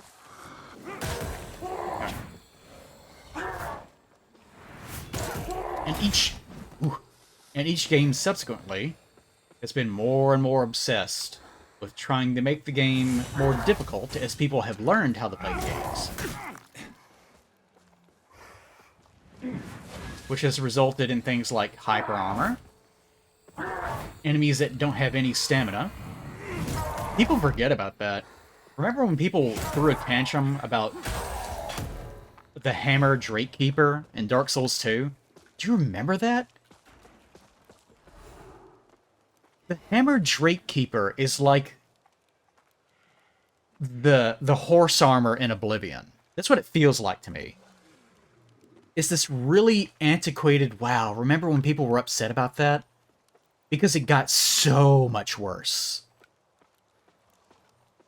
Because the problem with the Hammer Drake Keeper in Dark Souls 2 is that it basically didn't have any stamina limits. So it could just attack, wind up, attack, attack, and then it just keeps going. Like, it just never stops. And that's never how the games were, designed. Or, Demon Souls and Dark Souls 1. Okay, this is the shortcut back over there, I think. Is he gonna attack? Yeah, he is. Okay. Can you figure out how to get through, though?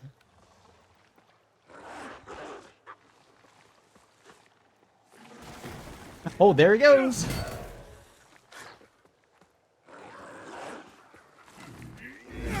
Oh, shit.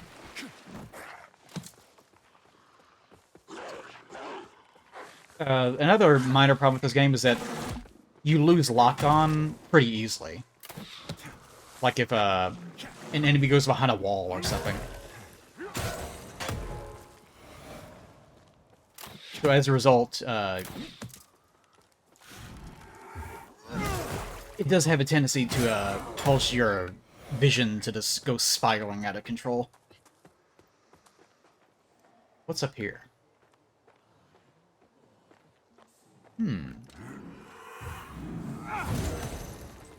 But anyways, yeah.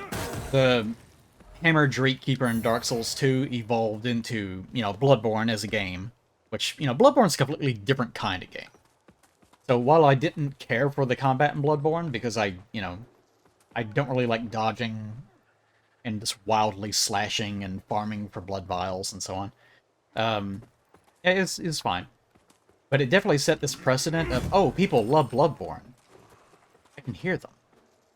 There's a guy. I knew it. What if I can... No, it won't let me. I guarantee you'll let them damage me, though, so I'm out of here.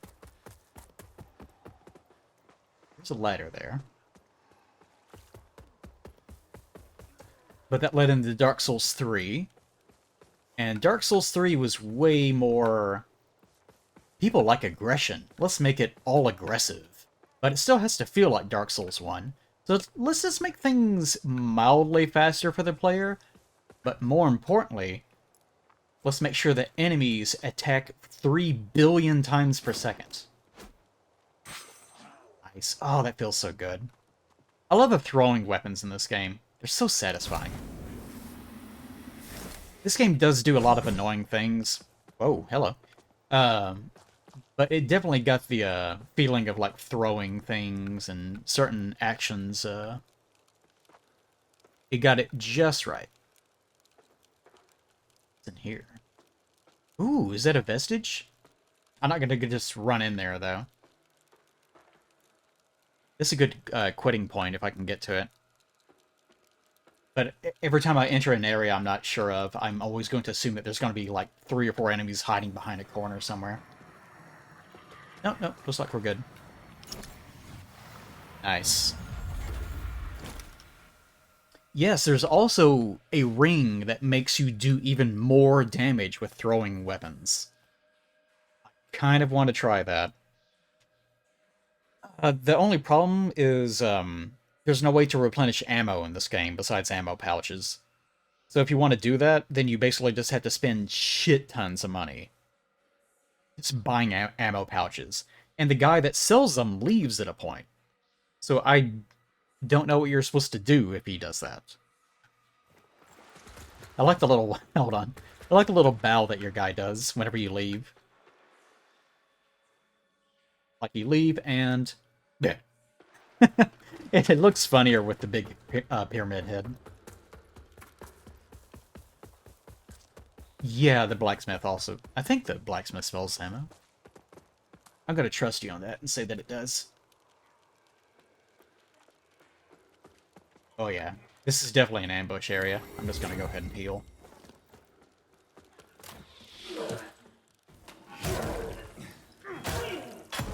Oh, he survived. Okay. Looks like it's just these two for now. Oh, he's gonna run. Ooh. I hear something nasty up there. It's another crossbow guy.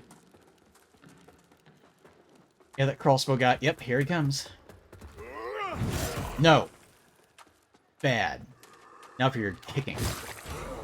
Oh, holy shit.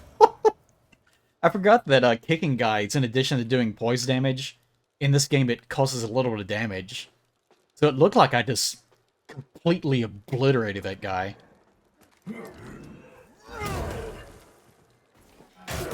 Which is an unfortunate thing for me to learn, because now I just want to do it. Probably the biggest problem with this game, though, is it has performance issues. So sometimes you'll see, like, the screen stagger. It's not you. Nah. I did break his poise, but I was like, nah, I just want to kick him to death. Okay. That is stuff over there. I don't want to waste... What's my lowest? Oh yeah, I forgot I have the healing things. Actually, both of those are going to use too much. One? Yeah, change that to a knife. You call that a knife? Yes, it's a knife. Wonder what that is. Oh, just more ammunition. Oh, okay. I mean, I used ammunition to get... That seems fair. Yeah, I really wish that there was a way to, like, naturally replenish ammunition and mana in this game. I understand definitely, as far as their design goes, why they didn't do that. But they should also understand that I don't care. Daddy wants. Ooh, there's a lot going on there.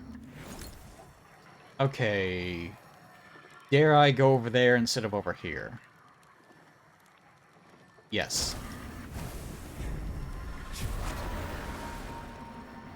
Yeah, Demon Souls and Dark Souls 1 are pretty similar in some respects. Because bear in mind, Demon Souls was in development, and obviously it's like a sort of a spiritual successor to Kingsfield games. The hell? Oh, okay. For a split second I thought that was an enemy, but it's just a thing rising back up.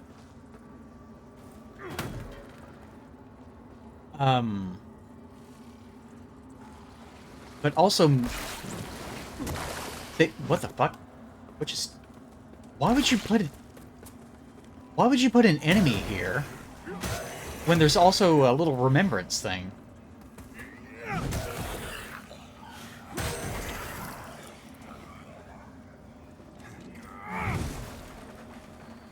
There's even more stuff. Oh, damn. Okay, but also Miyazaki inherited that project. He didn't design Demon Souls or anything like that. Look, you men, at the wickedness which can take root within the walls of our own house.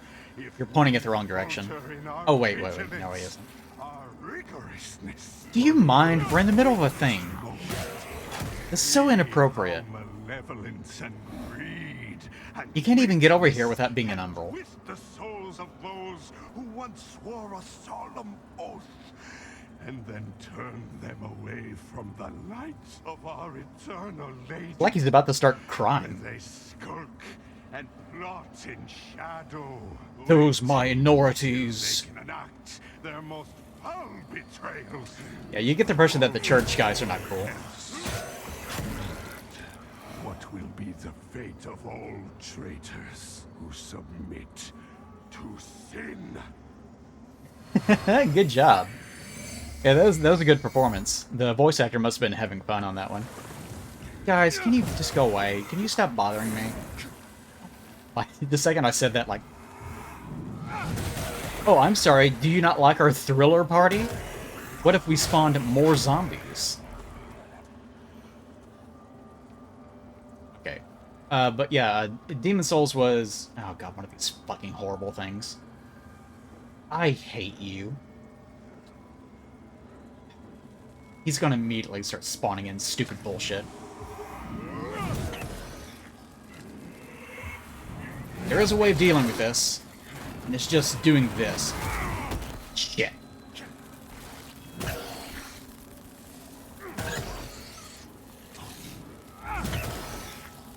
My man, I'm busy. What the hell? Oh, I'm out. Shit. Fuck me, I guess. Oh wait, I do have the... Shit. Guys, get... God damn it, there's... Fuck, there's so many of them. I'm trying to... I don't have time. God damn it. Even these little guys can be super dangerous because their recovery on a hit is actually, like, super fast. Come on, get out of here. Die already. Right, where was I? Yes, this is it. These are supposed to restore health. It barely did. Oh, you fucker.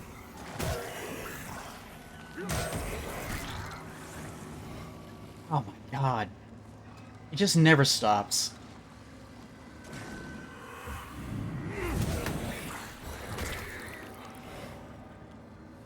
Did you spawn another one behind me? Okay, good. Oh, there's so many of them. Yes! Okay. Now I just have to get rid of these guys. That'll be my little victory for today.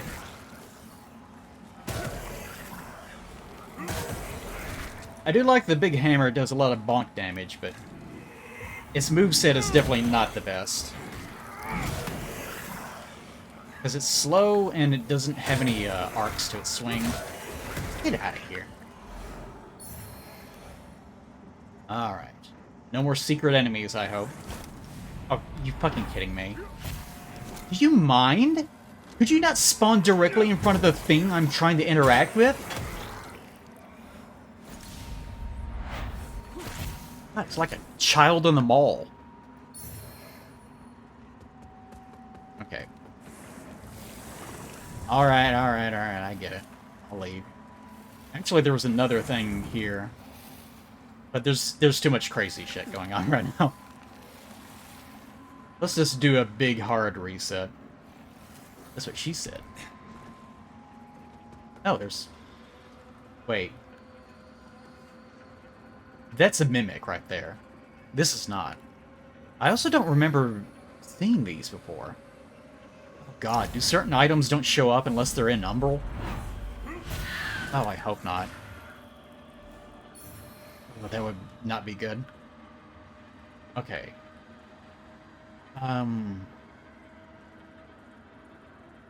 Was it here? Oh shit, oh shit. Naughty red man. Oh shit, oh shit. Where was the... Oh wait, it does matter. It doesn't actually matter. Aha! Okay, so those things... You saw just then my umbral filled all the way up, and the eye turned red. That's bad. Because that thing that was following me, even though it looked just like the normal Wraith guys that I've been fighting, unlike those that have, you know, like 1,000, 2,000 health, those things have more like 20,000 or 50,000 health. I can't remember.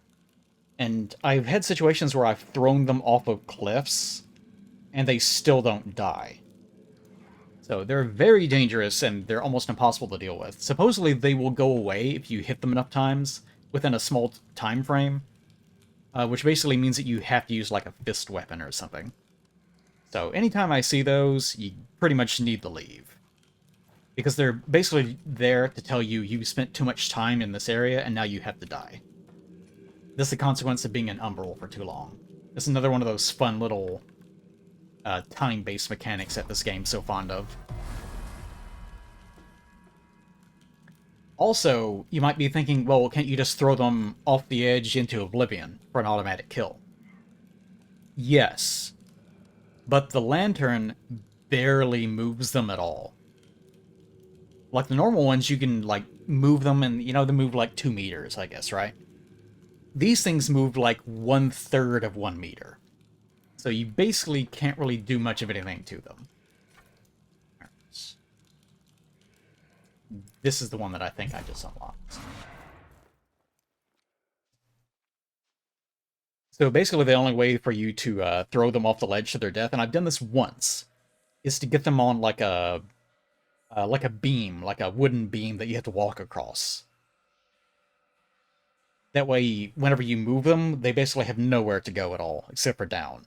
And usually there's a platform below areas like that, so it's actually super difficult to find an area in the game that lets you do it. Okay. That's a good stopping point, though. The utter terror of encountering one of those horrid things. I'm gonna send you guys over to Zen. Just for the hell of it. Zen won't notice, because Zentreya has like 5,000 people. But I'll do it anyways. Because I have food to get, and a lady to discuss things with. Man, this sounds more dire than a minute. The lady that I have fun with. Okay, I will do this again maybe tomorrow, around the same time, because this is a fairly good time to stream, I've learned. For some reason, whenever I stream Nighttime American, I really don't bring too many people in, but this Nighttime European actually seems to be doing much, much better. Okay, alright, I'll see you guys next time.